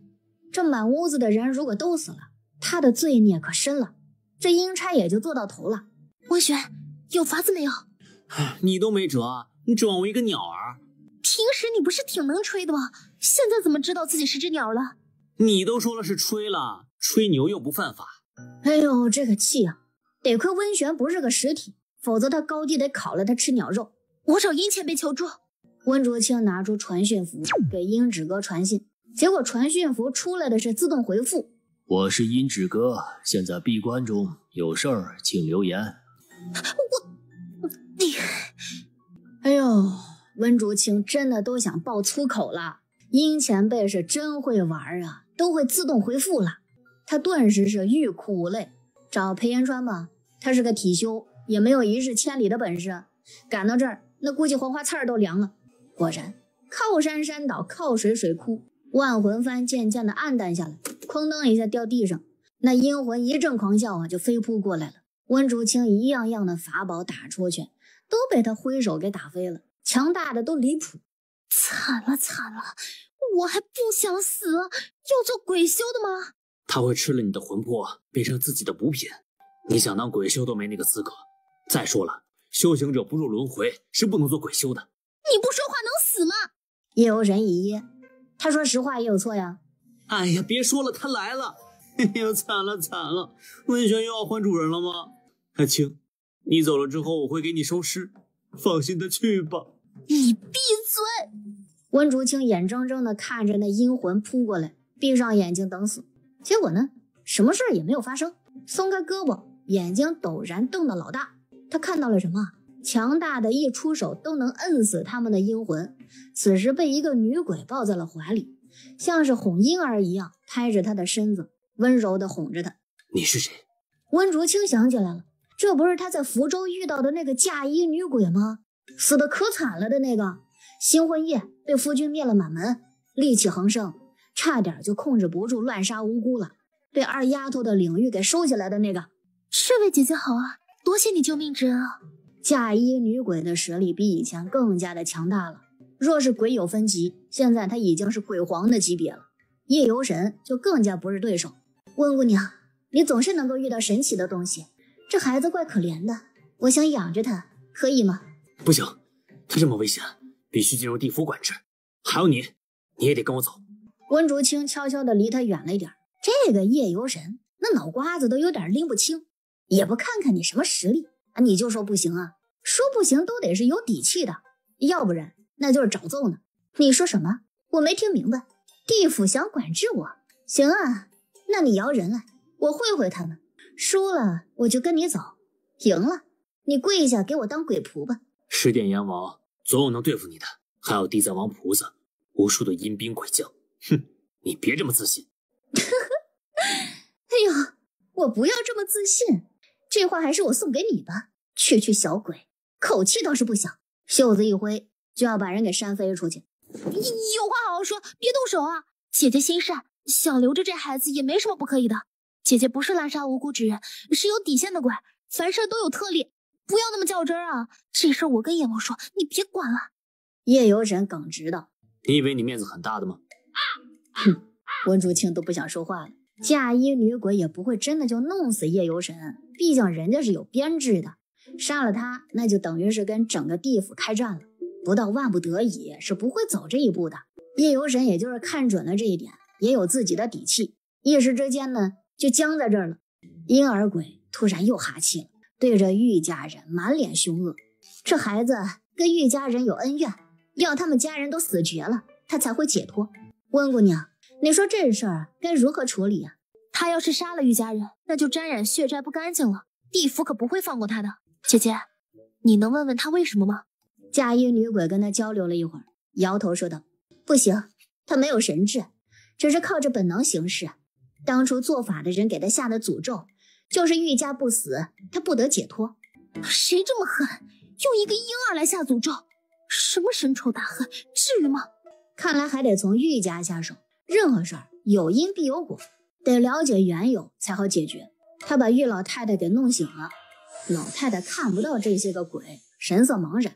怎么了这是？温竹清给他开了天眼，你看看吧。哎呦，一个比一个阴森吓人。那老太太吓得差点没提前走了。不是，温姑娘，你这是什么意思啊？那个坛子里封印着一个婴儿鬼，诅咒你们玉家全部死绝，否则他也不能解脱。没有深仇大恨是做不成这种事情的。你想想，你们玉家到底做了什么？这事儿是祖宗的恩怨，我也不是很清楚，只是听老爷无意之间说过一件事儿，让我印象很是深刻。什么事儿？玉老太太缓缓道来，其实也不是什么稀罕事儿，上一辈的恩怨何苦连累到孩子的身上啊？哼，这样的家族要是还能兴盛，实在是没天理。他们已经遭报应了，全家男丁流放，生死未卜，女眷差点被族人害死了，全族灭绝。报应啊！嫁衣女鬼也消气了，就该如此。确实如此，天道好轮回，谁都逃不过。报应或许会晚，但是不会迟到。姐姐，你带着他去领域里吧，先安抚好他，我想总会有办法的。好，我信你。嫁衣女鬼带着婴儿鬼就消失了。温姑娘，此事我会上报给阎王判官，不能纵容他们。行，你随便上报，跟我没关系啊。最好阎王能拿出解决方案来，否则要死的就是这么多玉家人了。你地府要是想创收，缺鬼了，当我没说。叶游神就，这姑娘说话可真气人呢。告辞。好好修炼啊！你这么菜，别下次找你还是送人头。危机暂时被解除了，温竹清让众人醒了过来。玉老太太满心愧疚，脸上死气弥漫，眼看着就不行了。温竹清让楚氏和何氏把老太太给接回去，见一见女儿跟孩子们，走的呢也没什么遗憾了。至于玉大兴，直接就被捆了关在柴房里，等天亮就交给官府来判刑。老太太一闭眼，楚氏就带着村里的佃户和妹夫刘奎胜直接去抄了族长的家。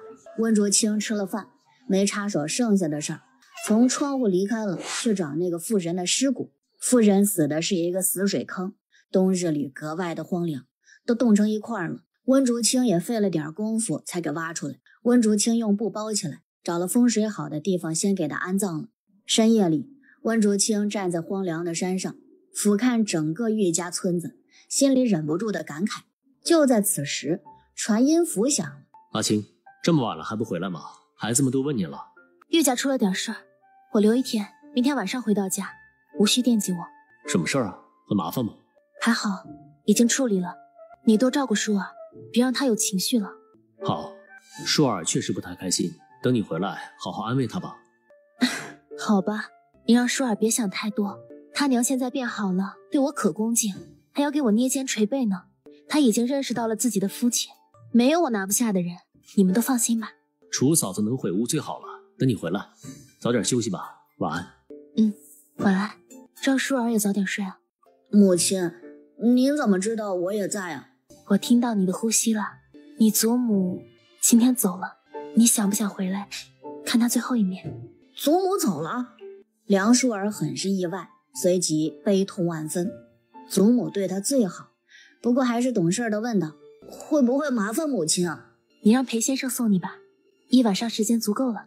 不如我去吧，我的脚程也可以。随便，挂了吧。温竹清挂了传音符，留下了一根妇人的肋骨，这是距离心脏最近的地方。用了寻踪符，按照上面的气息去找他的儿子。很快，温竹清就找到了孩子的气息，落在一个院子里，很是冷清，像是下人住的。看着角落里蜷缩成一团的孩子，直接把孩子给弄晕了，抱着他走出了房间。孩子感受到他的温暖，本能的依偎着他。以后就跟着我吧，我当你阿娘。抱着孩子回到了玉家，找出小五的衣服给他换上。楚氏一夜未睡，在给老太太守灵呢。听说温竹清带回了一个孩子来，急匆匆的赶来看一看。你又是从哪儿捡来的孩子呀？你养孩子有瘾吗？温竹清无语，这女的还是一如既往的不会说话。你没脑子吗？还不是给你们玉家擦屁股？玉大兴害死的那个妇人的孩子，我不得带回来呀？哟，这么快呀？不然呢？对我来说不是基操吗？是啊，你厉害。妹夫把棺材弄来了，你要不要看一眼啊？不用，他不是找了做白事的吗？流程都一样，老太太安心上路吧。今天舒尔会来送他祖母一程，你记得跟家里人说一声，别走漏了风声了。真的吗？我都不知道要怎么感谢你才好。哎呦，舒尔后娘啊，我承认我不如你，这孩子能让你养着，是他的福气了。楚氏的眼睛发红，都掉眼泪了。好事你哭什么？我这是激动的。你这么多孩子呢，能顾得过来吗？楚氏又担心起来，感觉床上的孩子要跟自己的儿子争宠似的。温竹清就觉得这女的真是一阵一阵的，刚好一点，这不又犯蠢了？合着她就该是舒尔一个人的后娘啊？当娘也不能这么自私吧？楚氏一看他眼神不善，马上求饶。我这不是担心吗？你当我没说，我也是心疼你呀。我可多谢你了啊。不用，我养孩子都是让他们自己的事自己做，可不会一直伺候着。以前家里穷，他们还要做饭干活呢。你心疼了？我家可没有吃闲饭的，谁都要学本事，读书、练武，做家里的杂活，洗衣服、缝衣服都是自己做，不分男女孩子。长大点儿，我还让他们出去做生意，自己赚生活费，体验不同的生活。我就是后娘，养孩子就是放养。你不乐意可以接回来。哎呀不，我没那个意思。那个孩子醒了，我给孩子端饭菜啊，你陪他说说话。魏清然醒过来，看到面前漂亮温柔的女子，恍然之间仿佛是看到了她的阿娘。阿娘。温竹清的心瞬间软了下来，好像看到了小五，那孩子第一次也是这么喊他的。好孩子，你阿娘走了，她把你托付给我，以前的事情都忘了吧，以后我带着你好好活下去。我阿娘呢？我能见她一面吗？我可以带你去坟地上祭拜，以后逢年过节你都给她烧纸祭祀，她会保佑你的。楚氏端来饭菜，先吃饭吧，吃饱了才有力气。这孩子长得挺好看的，孩子有几个是丑的？只要不犯浑，调皮捣蛋的惹人厌，都是好孩子。温竹清挥手让楚氏出去，扶着孩子起来，漱漱口，吃早饭。小米粥、小咸菜、素馅的菜包子，简单的早饭。魏清然却吃的是泪流满面，他都不记得多久没吃到过热乎的饭菜了。以后我不会让你饿肚子了啊。谢谢您，我能喊您阿娘吗？可以啊，我答应你母亲，替她守护你长大。阿娘。温竹清抱了抱她，心中充满了怜惜。温竹清带着孩子露面，玉家的女人们都很惊讶，什么时候多了一个孩子出来？这是玉大兴害死的夫人的孩子，被我救回来了，以后就是我的儿子，他叫魏清然。清然，见过姨姨们。姨姨们好。这小公子真是乖巧俊秀，长大了不知道迷倒多少小姑娘呢。那是自然，不过我的儿子只能娶一个，什么妾室通房、庶子庶女、家宅内斗什么的都不存在，我不会让我儿子乱来。儿子记住了，我母亲是被小妾逼着离家出走，想去找舅舅家帮忙，遇到匪徒和下人失散了，被人拐骗，我不会做那种人的。温竹清一听，这孩子身份大概不一般，不过这是他长大之后自己需要去处理的事情了。他学会了本事，有了能力，可以亲手夺回属于自己的东西，为母报仇。萧青言跟梁舒儿进来，就看到温竹清慈爱地抚摸一个男孩的头发，两人都直觉不太好。祖母，孙儿来看您了。梁淑儿趴在棺材上就哭起来，楚氏跟着抹眼泪。萧青言上了3炷香，跪下磕了头，给足了老夫人面子，才跟温竹清说话。这孩子是谁家的？我的，以后就是我儿子了。哦，儿子啊，我是你爹。你这干脆认儿子都不问清楚，就这么认了？父亲，儿子魏清然见过父亲。好孩子，回到家给你补了见面礼，以后多听你母亲的话，好好孝顺她。儿子记下了。真不错。萧青言也很高兴，一点没有介意的样子。魏清然松了口气，他的新爹娘都很好，他有好日子过了，感觉就跟做梦一样。下午安葬了老太太，咱们就可以回去了。好。玉家现在有粮食也有钱了，加上刘奎胜这个女婿在张罗，丧礼倒是不寒碜。按照时辰，抬着棺材准备出门，一路顺利，到了玉家祖坟，坟地已经提前挖好了坑。温竹清也来送老太太最后一程。温竹清环顾四周，突然喊了一声：什么东西？出来吧，给你一次机会，否则等我出手，你想现身可就晚了。祖坟附近的大树下突然出现了一个少年，含笑看着他。你是谁？先把人安葬了吧，我等了这么多年，终于等到了一个有本事的。温竹清看他没什么修为，也不是厉鬼，就像个普通人一样，但是温竹清知道他不是人。安葬吧。萧青言一挥手，棺材稳稳地落在了坑里，然后让人埋好，烧了纸钱。都回去吧。萧青言，你照顾好魏清然。我留下来陪着你。阿娘，我照顾弟弟，让阿爹帮忙吧。行吧，你们快回去。他们一走，只剩下萧青言和温竹清。走到树下，说吧，你想做什么？萧青言也能够看到他，温竹清给他开了天眼，对这个少年很是警惕。我没有恶意，姑娘无需这么紧张。山中无岁月，现在是哪一年了？这是要长谈的节奏。温竹清索性取出了凳子，还烧了茶水炉子，不能亏待了自己。你倒是会享受，不愧是修行中人。可惜啊，那时候的我接触不到修行者，否则我也修仙了，说不定还能有另一番际遇，而不是困在这生死不得。你就是玉家那位惊才绝艳的庶子。聪明，竟然被你猜到了。我以为英雄不问出处呢，庶子也一样可以光宗耀祖，能力比不上一个嫡出吗？可惜我低估了古人的迂腐，活该有今日啊。温竹清眼神一闪，你喜欢用苹果还是华为？少年浑身一震，你老乡，你可得救救我啊！我不就是看到摔倒的老大爷没扶吗？为什么要这么残忍的对我？你知不知道我困在这儿多少年了？我想死都死不成。如果上天能给我一次重新来过的机会，我一定扶起老大爷，哪怕和我的倾家荡产我都愿意。能用钱解决的事那叫事儿吗？萧青言脸色铁青，哪怕是个鬼，那他抱着阿青，他也是会吃醋的。他都没抱过呢，这难道是个色鬼吗？温竹清早有猜测，神童或许有，但是哪有那么厉害的呀？这一试探还真是老乡。好了，好好说话，你先松开我呗，咱俩并不熟啊，小心我夫君一拳把你打得魂飞魄散，祝你脱身啊。少年松开了，擦了擦不存在的眼泪。不好意思，哎呀，我太激动了，没有占你便宜的意思。萧青言不吭声，只是站在温竹清的身后，挽着他的胳膊，表示自己的立场。只是他挽着温竹清，像是闺蜜上街一样，格外的好笑。老乡啊，你这位夫君真搞笑，你可逗死我了。你从哪儿找的憨憨？你要是继续作死的话，我可不救你喽。少年马上收敛了激动的心，重新开始诉说自己的故事，与温竹清知道的都差不多。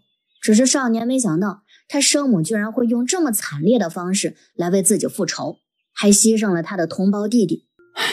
我曾经并不在意这个姨娘，觉得她懦弱不自强，给人做钱没有自尊，不符合我对女子的要求。只是该尽的孝道我尽了，不枉她生我一场。这个被我看不起的女人却成了我的执念和心魔。我的弟弟一日不解脱，我就一日不能离开。你既然是修行者，那能帮帮我弟弟吗？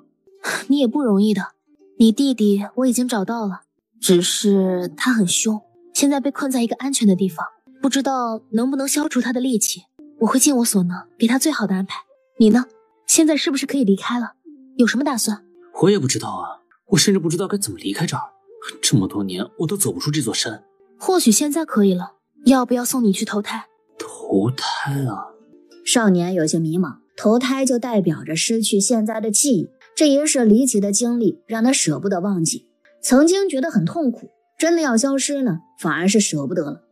那个，我能跟着你修炼吗？不是有鬼修吗？玄幻小说写的，鬼修也很厉害，什么拳打阎王，脚踢判官，篡改生死簿，那叫一个爽。哎，打住啊，看看就行了，你还真的当真啊？你地府走一圈，牛头马面都能把你吓死了，阎王一口气吹死你。老乡，你呢？你都是修行者了，怎么修行的？教教我呗。首先，你得有个甘心献出自己身体的人，你去占据人家的尸体，这叫借尸还魂。然后看你的这副身子有没有修行的天赋，是什么灵根，然后看你的命格适不适合修真。第一步就很难达到啊，谁能愿意献出自己的身体，让别人替他活着呀？哎，你看看那个人什么情况呀？像是喝醉了，来坟地干嘛？妞，说什么来什么，你这个人有点运气在身上啊。那是当然，运气也是实力的一种。扑通，那个人突然就栽倒在地上。先救人吧，我看着像是中毒了。中毒？这个毒很是霸道，温竹清施救，却仅仅是吊住了他的一口气，人却是昏迷不醒。有救吗？我查不出是什么毒来，怕是难逃一死。明年的今日就是他的忌日了。少年叫做玉木风，是他成年之后自己取的。你修真都救不了啊？不是说修真可以活死人肉白骨吗？唉，可惜我的尸身都腐烂了，早点遇见你，说不定还能活。温竹清翻了一个白眼送给他。有是有，可是吧，你知道需要耗费多少天才地宝的吗？素未平生的陌生人，值得我付出这么多的吗？你也别抱有什么幻想了，咱俩不熟的，我复活你，想屁吃。就在此时，男子身体的神魂突然飘了出来，温竹清赶紧用招魂幡把人给吸进来。这大白天的想死啊！温竹清觉得不太对劲儿，没死的魂魄是不会主动飘出来的，除非把人抬到阴凉处，怕是个会修行的。到了阴凉处，把年轻人的神魂给放出来。多谢姑娘救我。哎，别，还没救呢，你这是什么情况？你是宗门中人？不是的，我的曾祖师，但是他已经消失很多年了，庇护不了我。我能神魂出窍，是祖父留下的玉佩，还有曾经在家族修炼的手札。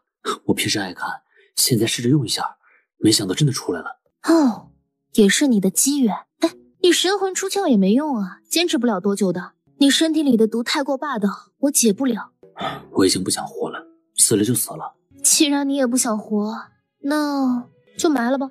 正好岳老太太今天上路，我跟她说一声，黄泉路上多照顾你一些。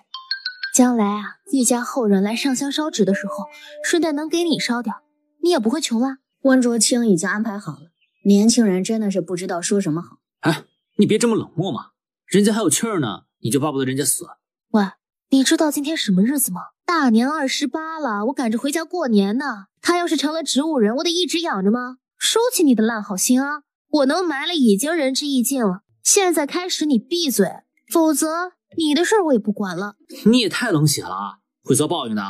我当初就是没有扶晕倒的老爷爷送去医院，才会落得这么惨。你见死不救，甚至连人家的遗言都不听，你的良心不会不安吗？不会啊，又不是我害死他的，听遗言有用吗？玉木风想哭啊，兄弟啊，我也帮不了你，我就是个鬼，连个身体都没有，还不如你呢。你安心上路吧。兄弟别哭啊，我就是有一副身躯也没什么用啊，咱俩都一样。温竹清看着他俩演戏，不为所动。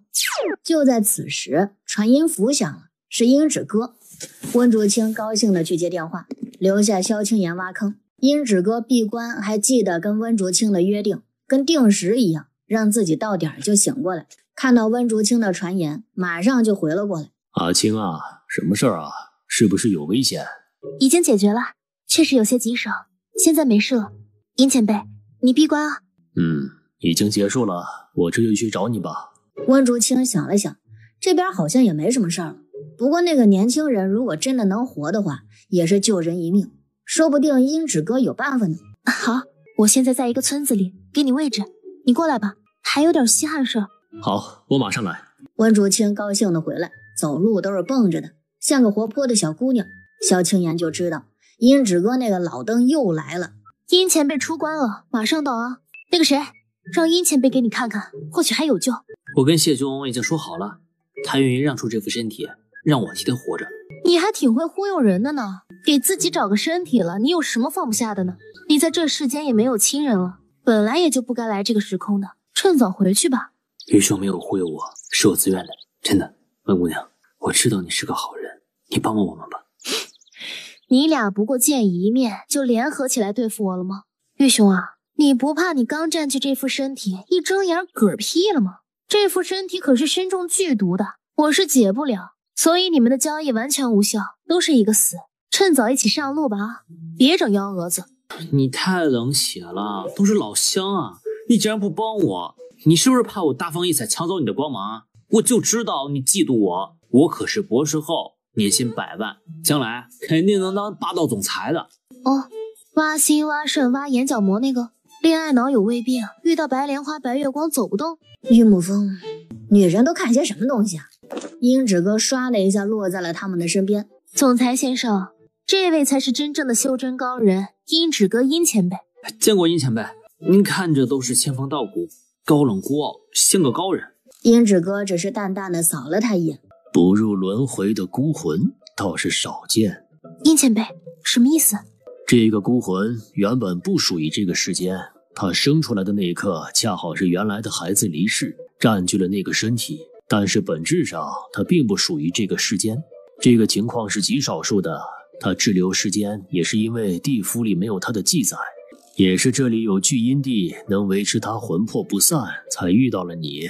到底是前辈见多识广，一言就道破了玉木峰滞留在此的真相。玉木峰还以为是自己的执念呢，原来从一开始他就只是一缕孤魂。现在该怎么办？他俩憨憨自己商议，让玉公子占据这副身体，替他活下去。倒也不是不可以，你情我愿的事，只需要他们两个用灵魂来交易，是真心实意愿意的，也是能做到的。那太好了。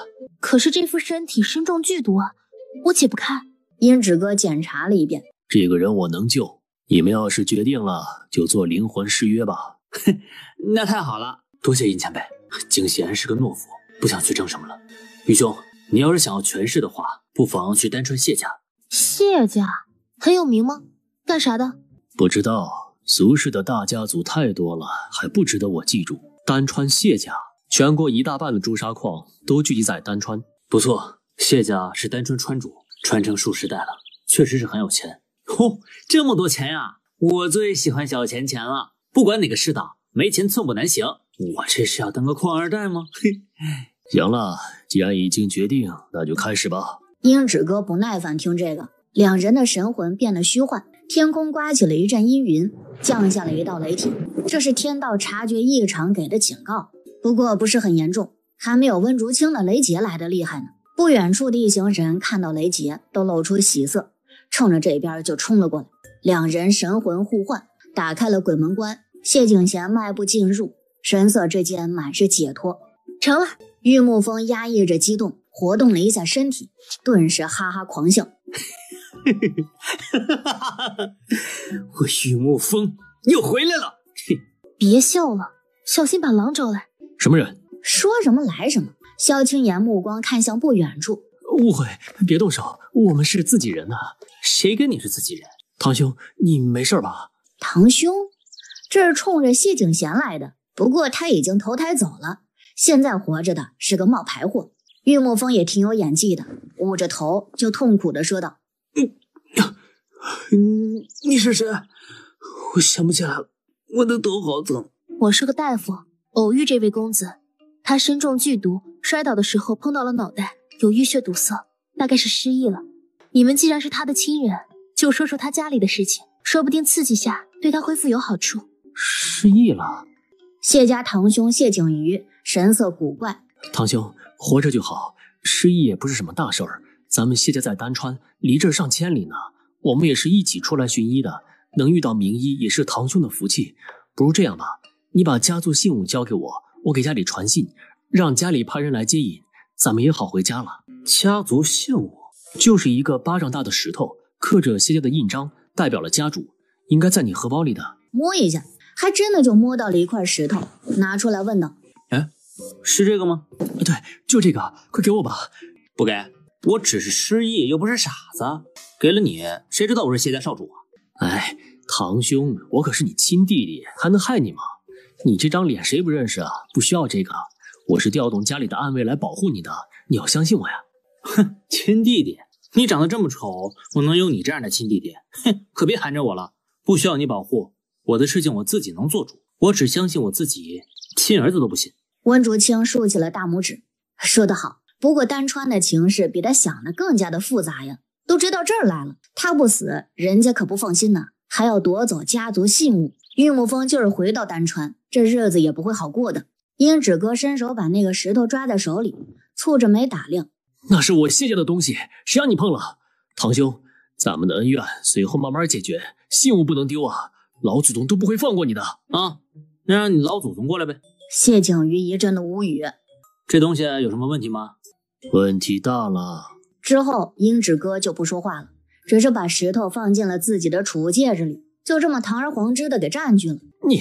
你把信物还给我！谢景瑜不甘心啊，他们这些人也太嚣张了，竟然堂而皇之的霸占自己族里的东西。都说不是你的了，你也是个贼，想霸占信物，凭什么还给你？赶紧滚，否则别怪我不客气。你以为你能保住那个东西吗？不妨告诉你，这个东西是有大人物要的，你保不住。我们走，堂兄，你自求多福吧。慢走不送，管好你自己吧。他们离开，温灼清道：“咱们回去吧。”去了玉家接了梁舒儿，叮嘱一些善后的事情。玉家的事情到此结束，温灼清回家好好过年。有殷指哥在呢，一路顺畅，不到1刻钟就回到了村子里。殷前辈，那是个什么东西啊？这是乾坤石，世间罕有。听名字挺厉害的，有什么用？这东西的妙处一般人不知道，我也是偶然间翻阅古籍看到的，也就是我突破了分神期，换成以前我也感应不到。温灼清就什么都感觉不到，不过是长得奇怪点的石头嘛。这东西有什么用处啊？要说有用也有用，要说没用就是个石头，但看是谁想用了。这石头不能提升修为，也没有灵气，比不上灵石，但是呢，有个非常厉害的能力，就是转换灵魂。什么转换灵魂？就是说用这个石头能把2个人的灵魂给转换了，就像是谢景贤和玉木峰的样子吗？温竹清也算是开了眼界了，这玩意儿这么厉害呢，这也太神奇了。也是也不是，他们俩需要彼此愿意，没有一点反抗，是交易。这个就是抢夺，只要有足够的能量，就能把想换的人给换掉，占据他人的身子。也就是说，年老的换成年轻的，是不是就能长生不老了？也可以的，不过也有限制，一个人只能替换1次，不会被天道追踪，多了就没用了。也该如此。若是一直无限的替换，那不是成神了吗？谢景贤知道这东西的作用吗？应该是不知道的，如果不是修真者，这块石头就是个信物而已。或许谢家知道石头是宝贝，只是不知道有何用。也就是殷前辈修为高超，换成我们也认不出来，拿着宝贝当石头呢。你收好了，这东西在有些人的眼里就是无价之宝，尤其是命数到了尽头的人，或者是图谋他人权势的，没有什么比鸠占鹊巢更有诱惑的了。温竹清明白了，这东西留着也是麻烦，不如这样。他和樱指哥嘀嘀咕咕的，樱指哥有一些无奈，他呀总是有稀奇古怪的点子冒出来。饭菜好了，姑娘，殷前辈可以摆饭了吗？吃饭吧。今儿是大年29，守了岁就是过年了，晚饭也算是年夜饭，热热闹闹的吃了年夜饭，孩子们跑出去玩，等着过了子时点炮竹，新的一年就开始了。年夜饭我也吃过了，多谢款待，就此别过了。裴先生，要不要跟我出门转转？去哪儿转呀？你殷前辈还需要我陪着吗？地府、阎王殿、忘川河、天山之巅、落日之地、魔域、妖界、万花界、尹氏家族、戒狱之仙等等。我没去过的地方也太多了。裴兄去过吗？殷前辈，什么事想不开啊？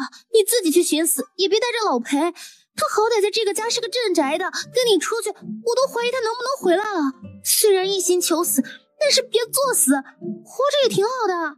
我竟然成了镇宅的了，这么不值钱。阿青说的对，我想死是真的，可是不想毫无意义的死。要是无聊，我可以沉睡，没必要去作死。这不是作死，是开眼界，挑战自我。你觉得你的武道修为已经到了巅峰了吗？不，差得远。武道和修真是一样的，永无止境。戒狱之地你知道吗？里面住的都是散仙。什么？散仙？英雄，你能进得去？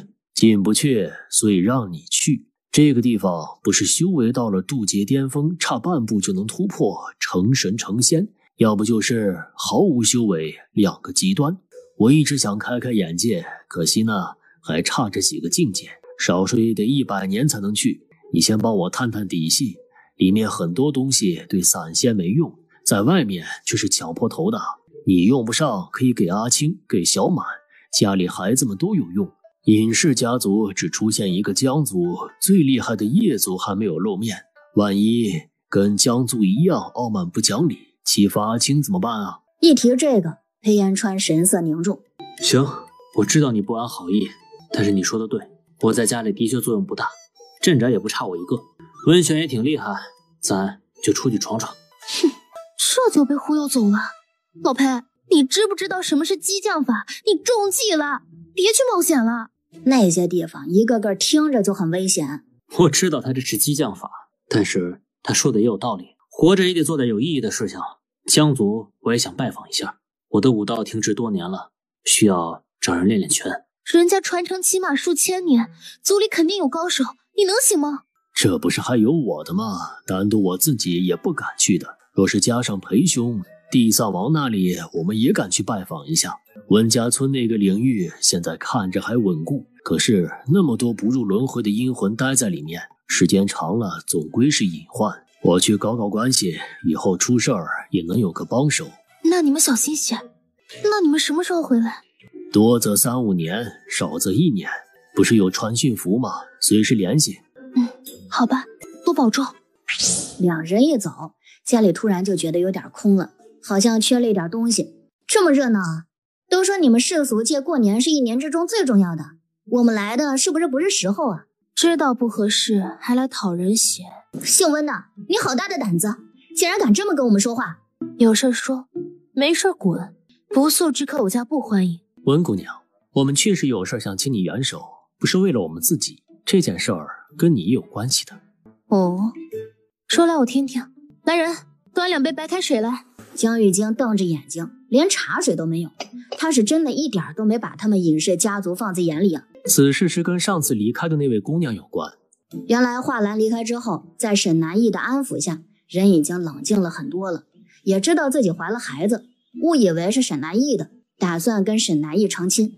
沈南义高兴坏了，打算去府城办婚事。府城的李家是当地最大的名门望族，李家的李老爷前几个月刚刚过世，他们家人认出来华兰就是害死李老爷的凶手，而且华兰杀人的手段并不光明，是勾搭了李老爷，趁着房事的时候一击毙命。华兰一无所知，事情揭发，整个人都吓傻了，好不容易安抚的灵魂又有了暴躁的迹象，幸好遇到江玉京帮他稳住了神魂。温竹清听了也很同情他。这样啊，那你们来找我做什么？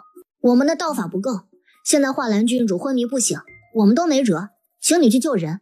江姑娘，看你这么紧张，不会喜欢姓沈的吧？江玉京瞬间慌了神。我没有，我不是，你瞎说。江玉章也看他一眼，心中狐疑，师妹对沈南义的事情太过在意了。你们要是想做好人，大可求助你们渡劫期长老，何必来找我？我们世俗界的规矩，大过年的不干活。你今日如此对我们，你会后悔的。你要是不走，我先让你后悔。就在此时，门房带着沈南义进来了。沈侯爷怎么亲自来了？温道友他不肯帮忙，还骂我多管闲事。很抱歉，我没有帮到你。温竹清深深地看他，江雨晶还真的动心了，他猜的没错呀。辛苦二位了，花篮好一些，我请了钦天监的高人来照顾，我想应该亲自来请温姑娘，以表诚意。沈南叶撩起了衣袍，单膝跪下，求温姑娘救我未婚妻一次，我沈南一这条命都可以给你。沈侯爷，你怎么能跪下呢？好男儿跪天跪地跪父母，怎么能跪他一个女人呢？你快让他起来啊！你就这么折住人吗？萧青言从李正家喝酒回来，听到这个话，马上道：是他自己愿意的，跟阿青有什么关系啊？倒是这位姑娘，你是什么身份来质问我家夫人？萧兄，花篮是无辜的，你要我做什么我都答应你，只求你能救救她。萧青言看了温竹清一眼，他点点头。萧青言道：当年的事情，我想知道真相。我只能说，我揭发的一切都是真的。萧兄，你的嫁作并没有看上去那么简单。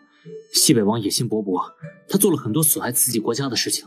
皇上出手对付萧家，也是为了天下大局。你不信我也可以理解，没有谁愿意怀疑自己顶天立地的父亲。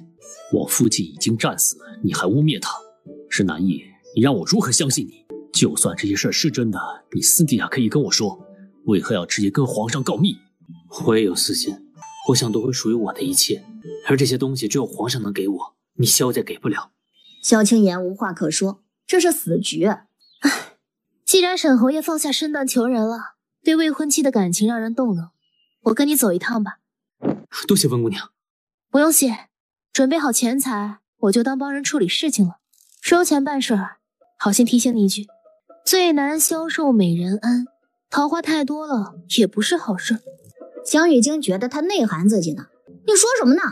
我说你了吗？你紧张什么？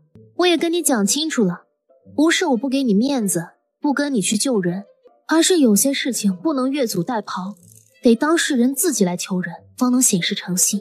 你一个不相干的人来请我，事情解决了是你的功劳，你这是要分我的功德，跟抢钱差不多，你还露个好名声。别说是我，就是任何一个得道高人都不会跟你走的，因为谁都不傻。江雨晶抿唇，他主动过来请人，也是想让沈南叶欠着他人情的意思。一天一夜都在赶路，沈南叶在府城有自己的宅子。不要过来，不要过来，你走开，救我！哎，快拦着他！沈南叶死死地抱着画兰。别怕，我在这儿呢，谁都不能伤害你。南叶，他不会放过我的，他就在我的脑子里，让我做很多我不想做的事情。你杀了我吧，我不想活了。不会的，我已经请来了温姑娘，不管是谁，我们这么多人，一定让她魂飞魄散。画兰才冷静了一下。见过温姑娘，之前的事情是我有错了，我没有及时提醒姑娘。他说的是天鹰派派人暗杀他，袁成云受伤在温家，还是被温竹清给救了，却是不告而别，有点忘恩负义了。他当初只是想着两不相帮，毕竟他也是天鹰派的挂名弟子，不好背叛宗门，也不能伤害温竹清，就只能躲了。哦，你说那件事啊，你不提醒是你的自由，我也不擅长道德绑架，谢恩已报。不过你欠我一条命，这是真的。你愧疚难安会导致修为难以寸进，甚至会形成心魔，你还是要勇敢面对，度过这个坎儿，方能突破。温竹清现在的修为，一眼就看出他的问题了，这人竟然快要有心魔了，不是个坏的。真的吗？我说怎么最近修炼都没有长进啊？哦，原来如此。温姑娘，我又欠你一个人情，太感谢了。没事儿，回头需要你的时候，你尽力就好。哎呀，你二位随后叙旧，我给你们准备酒菜，先救人吧。好啊，回屋，我给画兰郡主检查检查。我不要他检查，他不怀好意，他不是好人。你说的对，我确实不是好人。这年头哪儿那么多好人呢？我是沈侯爷请来的，你是他的人，就得听他安排，你的反对无效。沈南意一噎，这话听着没毛病，只是好像哪里不对啊。画兰又要发疯，想发疯啊？可以啊，开始你的表演，我正好对症下药的。对付这种疯病，我最有经验了。雷电击打，镇定药物，脑袋挖出来洗一洗，你想不想试一试啊？对了，你还怀着孩子呢，这孩子你是不是不想要了？温竹清的眼神太明亮了，让画兰都不敢直视。我没有。真的吗？温竹清不信，像是能够看透他似的。温姑娘，你别吓唬画兰，她已经很苦了，求求你手下留情。我更苦，我一路奔波，水米未沾，谁心疼我呢？已经准备好饭菜了，还有洗澡水。温姑娘，你先去洗漱吃饭，我跟华兰说说话。哼，这才有点礼数嘛。袁成云招待温竹清，殷勤伺候，顺便请教一些修炼上的疑难问题，温竹清都一一解答，没有藏私。袁成云感激的不知道如何是好。江玉京看不惯他谄媚的样子，嗤之以鼻。不就是一点修炼心得吗？还没有我们家外门弟子学得好呢，装什么先生？想必江姑娘的修为更高深，见解更独特。来，袁道友啊，听听江姑娘有何高见，多学点也能长长见识啊。江姑娘、江道友、江先生，开始吧。江姑娘这么厉害，是我之前有眼无珠了，还请江姑娘解惑。江玉京就给架起来了，想不解答又落不下面子，硬是帮着袁成云解答，还被忽悠的教导了他一门剑法。袁成云可是占了大便宜，不要钱的好话一直吹捧，江玉京都要飘了。要不是江玉章拦着，都要教导他核心功法了。温竹清一个主意稳住了3个人，单独去给华兰郡主看诊了。华兰刚睡下，沈南义一直陪着。温姑娘，快给他看看吧。把脉的时候，华兰又醒了，瞪大眼睛就要叫嚣，被温竹清一个定身符就给固定了，点了哑穴，话都说不出来，成了木头人一样，只能和沈南义求助。他要是喊叫吵闹，只会伤了自己，伤了孩子。我这是为病人好，定身符很贵的，耗费的是我的灵气。这要是在修真界能卖5个灵石，我都没给你要钱呢。只要是为了华兰好，沈南义马上就站在温竹清这边。你安心歇着，好好治病，我陪着你。华兰气急，却没有办法喊叫表达愤怒，只能是瞪着温竹清。孩子倒是还好，刚坐稳了胎，已经快3个月了，是个男孩。沈南义心情复杂。那就好，男孩子好啊，我沈家也有后了。温竹清佩服他的大度，能够为了一个女人做到这个地步，实在是难得。追剧总被打断还不舍得充会员怎么办？可以试一试最近抖音钱包放新界上线的福利活动，抖音搜查额送福利，进入活动完成授信额度查询，新客能直接领到价值30元的爱奇艺会员，方便快捷，家里装修房子设备修理没钱周转，都可以试试放新界，最高可借30万，还有不定时的免息活动、返现活动。至于你觉得有人占据你的身体，这个是错觉，身体是没问题的，玄学上也没问题，只能是精神的问题。那该怎么解决？华兰嗤笑，看温竹清的眼神像是看个骗子。这个嘛，容我想想。郡主好好休息，神经衰弱也很容易多想的，给你一张昏睡符吧。定身符之后是昏睡符，温竹清都给他用上了。华兰秒睡。你也休息了，熬得人不人鬼不鬼的，一点都不好看了，白瞎了这张俊脸。温姑娘也休息吧。当然了，我可不是恋爱脑、舔狗，不会为了任何人折腾我自己。温竹清回到了自己的房间，却并没有休息，而是找了袁成云、江家师兄妹俩，站在了华兰的房间外面。咱们这是要做什么？就是啊，做什么呢？难不成给这女的看门的吗？还真是呢，给我打起精神来。袁道友，你和江玉京去后门，我和江玉章在前面，给你们贴了隐身符，活人看不到你们，死人也看不到的。凭什么我跟着他？你想霸占我师兄吗？你这么分配根本就不合理。你跟你师兄从小一起长大，日日相看，不觉得疲惫吗？给你换个帅哥看，你还不乐意呢。那行，你俩去后面，我跟袁道友在前门，这总可以了吧？江玉京眼神一转，那就这么安排。我看袁道友也不错，我正好多指点指点他。多谢江姑娘。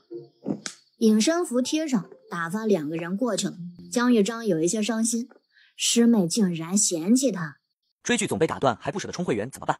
可以试一试最近抖音钱包放新界上线的福利活动，抖音搜查额送福利，进入活动完成授信额度查询，新客能直接领到价值30元的爱奇艺会员，方便快捷，家里装修房子设备修理没钱周转，都可以试试放新界，最高可借30万，还有不定时的免息活动、返现活动。江道友啊，你们尹氏家族可以和外界通婚吗？或者是女子可以嫁人吗？不可以的，通婚可以，但是要男子进入家族，相当于你们食宿的入赘，而且有很严格的考察筛选，不是谁都能进去的。那你可要看好你的师妹了。你俩是亲兄妹吗？不是，我是师父捡来的孤儿，和师妹一起长大，比她大5岁的。哦，这样啊。那你会不会娶你师妹？这个得看师傅安排。温姑娘，你问这个做什么？师妹性子单纯，冒犯之处我替她道歉了。我早看出她单纯了，不跟她计较就是因为她太蠢了，怕她犯错。好心提醒你一下，她对沈南逸的心思你也看出来了，万一不惜一切代价都要嫁给他呢，你怎么办？这不能够，师妹或许会动心，我也理解。沈侯爷确实是一个优秀又很痴情的男子，可是要嫁给他，这个代价师妹付不起，废除所有修为，斩断记忆，变成普通人才行。若是那样，他也忘记了沈侯爷，这么做又有什么意义呢？这么狠？这是必须的，否则都嫁出去了，和俗世因果牵扯太深，对家族不利。这样啊，江玉京注定是要经历一场无妄之恋。聊着天呢，时间过得很快，后门传来惊呼声，两人飞速地赶过去，只见两人正全力围困一个女鬼。别伤着她了，她还有用。说得轻巧，你来抓呀！我也不行，但是有人能行。没麻烦温二丫，而是让嫁衣女鬼出手了。她抱着鬼婴儿，两人一出场就把女鬼震慑得瑟瑟发抖，天然的压制，让女鬼连看都不敢多看他们一眼。这点小货色，你也喊我来吗？姐姐呀，这女鬼太可恶了，有些事情想要问问她，不能打杀了，只能辛苦姐姐喽。这女鬼专门附身无辜的女孩子，帮她害了人，被附身的女孩子毫无所觉，有的怀了孩子都不知道，这让他们如何嫁人啊？确实可恶，你有什么要说的？男人都该死，我这是帮他们解脱，不嫁人就不能活了吗？追剧总被打断，还不舍得充会员怎么办？可以试一试最近抖音钱包放心界上线的福利活动，抖音搜查额送福利，进入活动完成授信额度查询，新客能直接领到价值30元的爱奇艺会员，方便快捷，家里装修房子设备修理没钱周转，都可以试试放心界，最高可借30万，还有不定时的免息活动、返现活动。你们都是修真高人，不懂我们女子活得有多苦。你们要是真的有善心，就该灭了天下男人。温竹清无语，这是仇恨男人到了偏执的地步了。你说的有理，男人确实都挺可恶的，可是你被男人骗，也是你自己没眼光，自己眼瞎呀。先反省自己吧，杀了天下男人倒也可以，你自己去做呀，为什么要祸害别的女子？你自己的仇恨自己报，这般行事丢了天下女子的脸面，还觉得自己怪委屈的。我看你也不是什么好东西。嫁衣女鬼一顿的骂，女鬼是敢怒不敢言。温竹清挺佩服嫁衣女鬼的，她在新婚夜满门被灭，只恨自己识人不清，却是没有迁怒任何人，这份心胸就挺不一般的。他更好奇女鬼怎么躲过自己的探查的，直接问出来。女鬼不想说，温竹清就召唤出了温玄，考着他，别弄死就行。好嘞，这个活你不早喊我来，保证呢考得他焦糊糊的，欲仙欲死。温竹清无脸，少说两句，不懂就别瞎说，这词是用在这儿的吗？赶紧干活了。江玉京看着温玄，瞳孔收缩，这是玄凤。认识你大爷，算你有眼光。江玉京一噎，玄凤是神鸟啊，怎么说话跟市井混子似的？肯定是温竹清没有教导好。温玄刚一运功，那种来自灵魂的灼烧痛苦就让他忍不住的嘶吼。沈南逸都被惊动了。发生什么事了？画兰姑娘体内的女鬼被抓住了，正审问她呢。你嘴倒是快啊，好像是你抓住似的，当着我面抢功呢，显着你了。就你这么做人，干脆一辈子别出山，别来祸害世俗人了，不知道自己多招人烦啊。我也出力了，你干嘛总是针对我？你要是个哑巴，我把你当亲妹妹照顾，给沈侯爷开个天眼吧，给你机会显摆显摆。哼，要你说。沈南逸用天眼一看，看到嫁衣女鬼、婴儿鬼，还有被温玄烤着的恶毒女鬼，不由得咽了一下口水，跟着温姑娘这一辈子的鬼都见完了。追剧总被打断，还不舍得充会员怎么办？可以试一试最近抖音钱包放心界上线的福利活动，抖音搜查额送福利，进入活动完成授信额度查询，新客能直接领到价值30元的爱奇艺会员，方便快捷，家里装修房子设备修理没钱周转，都可以试试放心界，最高可借30万，还有不定时的免息活动、返现活动。住手！我说才刚开始，怎么就不行了？男人能不行，你是个女鬼怎么可以不行啊？这可不是我教的。温玄，闭嘴！我的脸都被你丢尽了。温玄哼哼唧唧的不服，你也说过呀，我得到一块石头，能隐藏气息，让我修为大涨，那些门神、护身符都不堪一击。拿出来！你要抢我的东西，你不要脸！杀了你照样是我的，我这不是不要脸，我是凭实力抢的，你不服憋着，没实力就苟着，嘴巴痛快死得更快。沈南义再次见识了温竹清的恶劣，就差把人家女鬼给扒光了，翻出了一个黑色的珠子，散发着阴森的气息。这是什么珠子？不像是好东西啊。这个是幽冥珠，来自冥界，怎么会在这儿呢？冥界？怪不得呢。回头问问夜游神，能不能换点好东西？问什么夜游神啊？有了这个，冥界你能横着走，谁都把你当同类。恭喜阿青啊，又得了宝贝。真的呀？哼，挺好，那我留下了。也不问别人的意见，喜滋滋的就给收起来了。女鬼气得差点魂飞魄散。他要怎么处置？这个不太好办。他虽然害死了人，可是都是附身别人，自己没有沾惹孽债，还是个干净鬼。咱们私自处置反而不好。我来，我不怕孽债，我只要为了画兰报仇。沈侯爷，你以为他真的喜欢你的吗？错了，都是我喜欢你。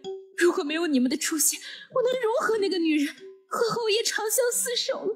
你们坏我好事儿！沈南义更恶心了。你还想霸占画兰的身子？你这个恶毒的女人，到底什么仇恨？你要毁了她？女鬼沉默不语，打定了主意不说话。人赃俱获，她现在说什么也没用了。算了吧，睡觉。袁成云最没什么存在感，老实的跟着走了，气得江玉京跺脚。等温竹清走了之后，反而是安慰沈南义：“沈侯爷，女鬼已经除了，不会祸害你夫人的，你就放宽心吧。”多谢，两位早点休息吧，我去陪着花兰。好。江玉京心中酸涩，他眼中只有那个女人。一夜过去了，温竹清睡得安稳。沈南义派人过来传话，说画兰醒了，想见见他。温竹清点点头，漱口去见他。此时的画兰可没了最初的肆意张扬、跋扈骄傲，像枯萎的花一样躺在床上。之前我控制不住自己，冒犯了温姑娘，我向你赔罪了。无需如此，我也没放在心上。温姑娘大度，我早有耳闻，我早后悔了，只是一直没有机会与你道歉。侯爷，你去看看厨房有没有什么新鲜食材，中午咱们招呼温姑娘吃顿便饭吧。好，你别累着了。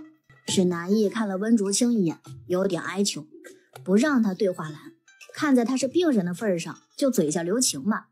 温竹清挑了挑眉，傲慢不屑，他是那么小肚鸡肠的人吗？你们去买最新出炉的点心回来，招待温姑娘。把人都给打发走了。你想知道什么？温姑娘是我见过最聪明的女孩，难得你还这么厉害，能够让萧世子都对你服服帖帖的。你也一样，能让沈侯爷深情款款的，没看有人醋坛子都打翻了吗？你说江姑娘啊，不过是个单纯的孩子脾气，懂什么情爱呢？画兰沉默一瞬，咬牙问道：我肚子里的孩子到底是不是侯爷的？这个你得问沈侯爷啊，反正不是我的，我也没那个能力啊。这个笑话并不幽默，我了解沈侯爷的为人，端方守礼，不会做不守规矩的事情的。那你说错了，爱一个人是控制不住的，越是喜欢越想拥有。男人的自制力就跟那冰雪一样，遇到阳光毫无抵抗力，刷一下就化成水喽。温姑娘真是幽默，你都不想让我知道真相吗？这个真相你不应该来我这儿找，可以问沈南义，也可以自己调查，我不沾这个因果，咱们也不熟，相处的也不愉快，也不是朋友，你可别逮着我一个人坑。我没想坑你的，以前是我不对，我那时候脑子糊涂，真不是有意的。你今儿找我问我不该问的问题，本身就是刁难，更别说我真的不清楚你和沈侯爷的事儿。算起来，我们可是仇人哦。既然是仇人，你告诉我真相，看我痛苦，不是报了仇吗？不好意思，冤有头债有主，我不会牵连无辜。这是萧青言的仇，我也不会帮他做主的。没事，我先走了，你好好休息吧。温竹清起身，不顾画兰哀求的眼神，毫不留情地走了。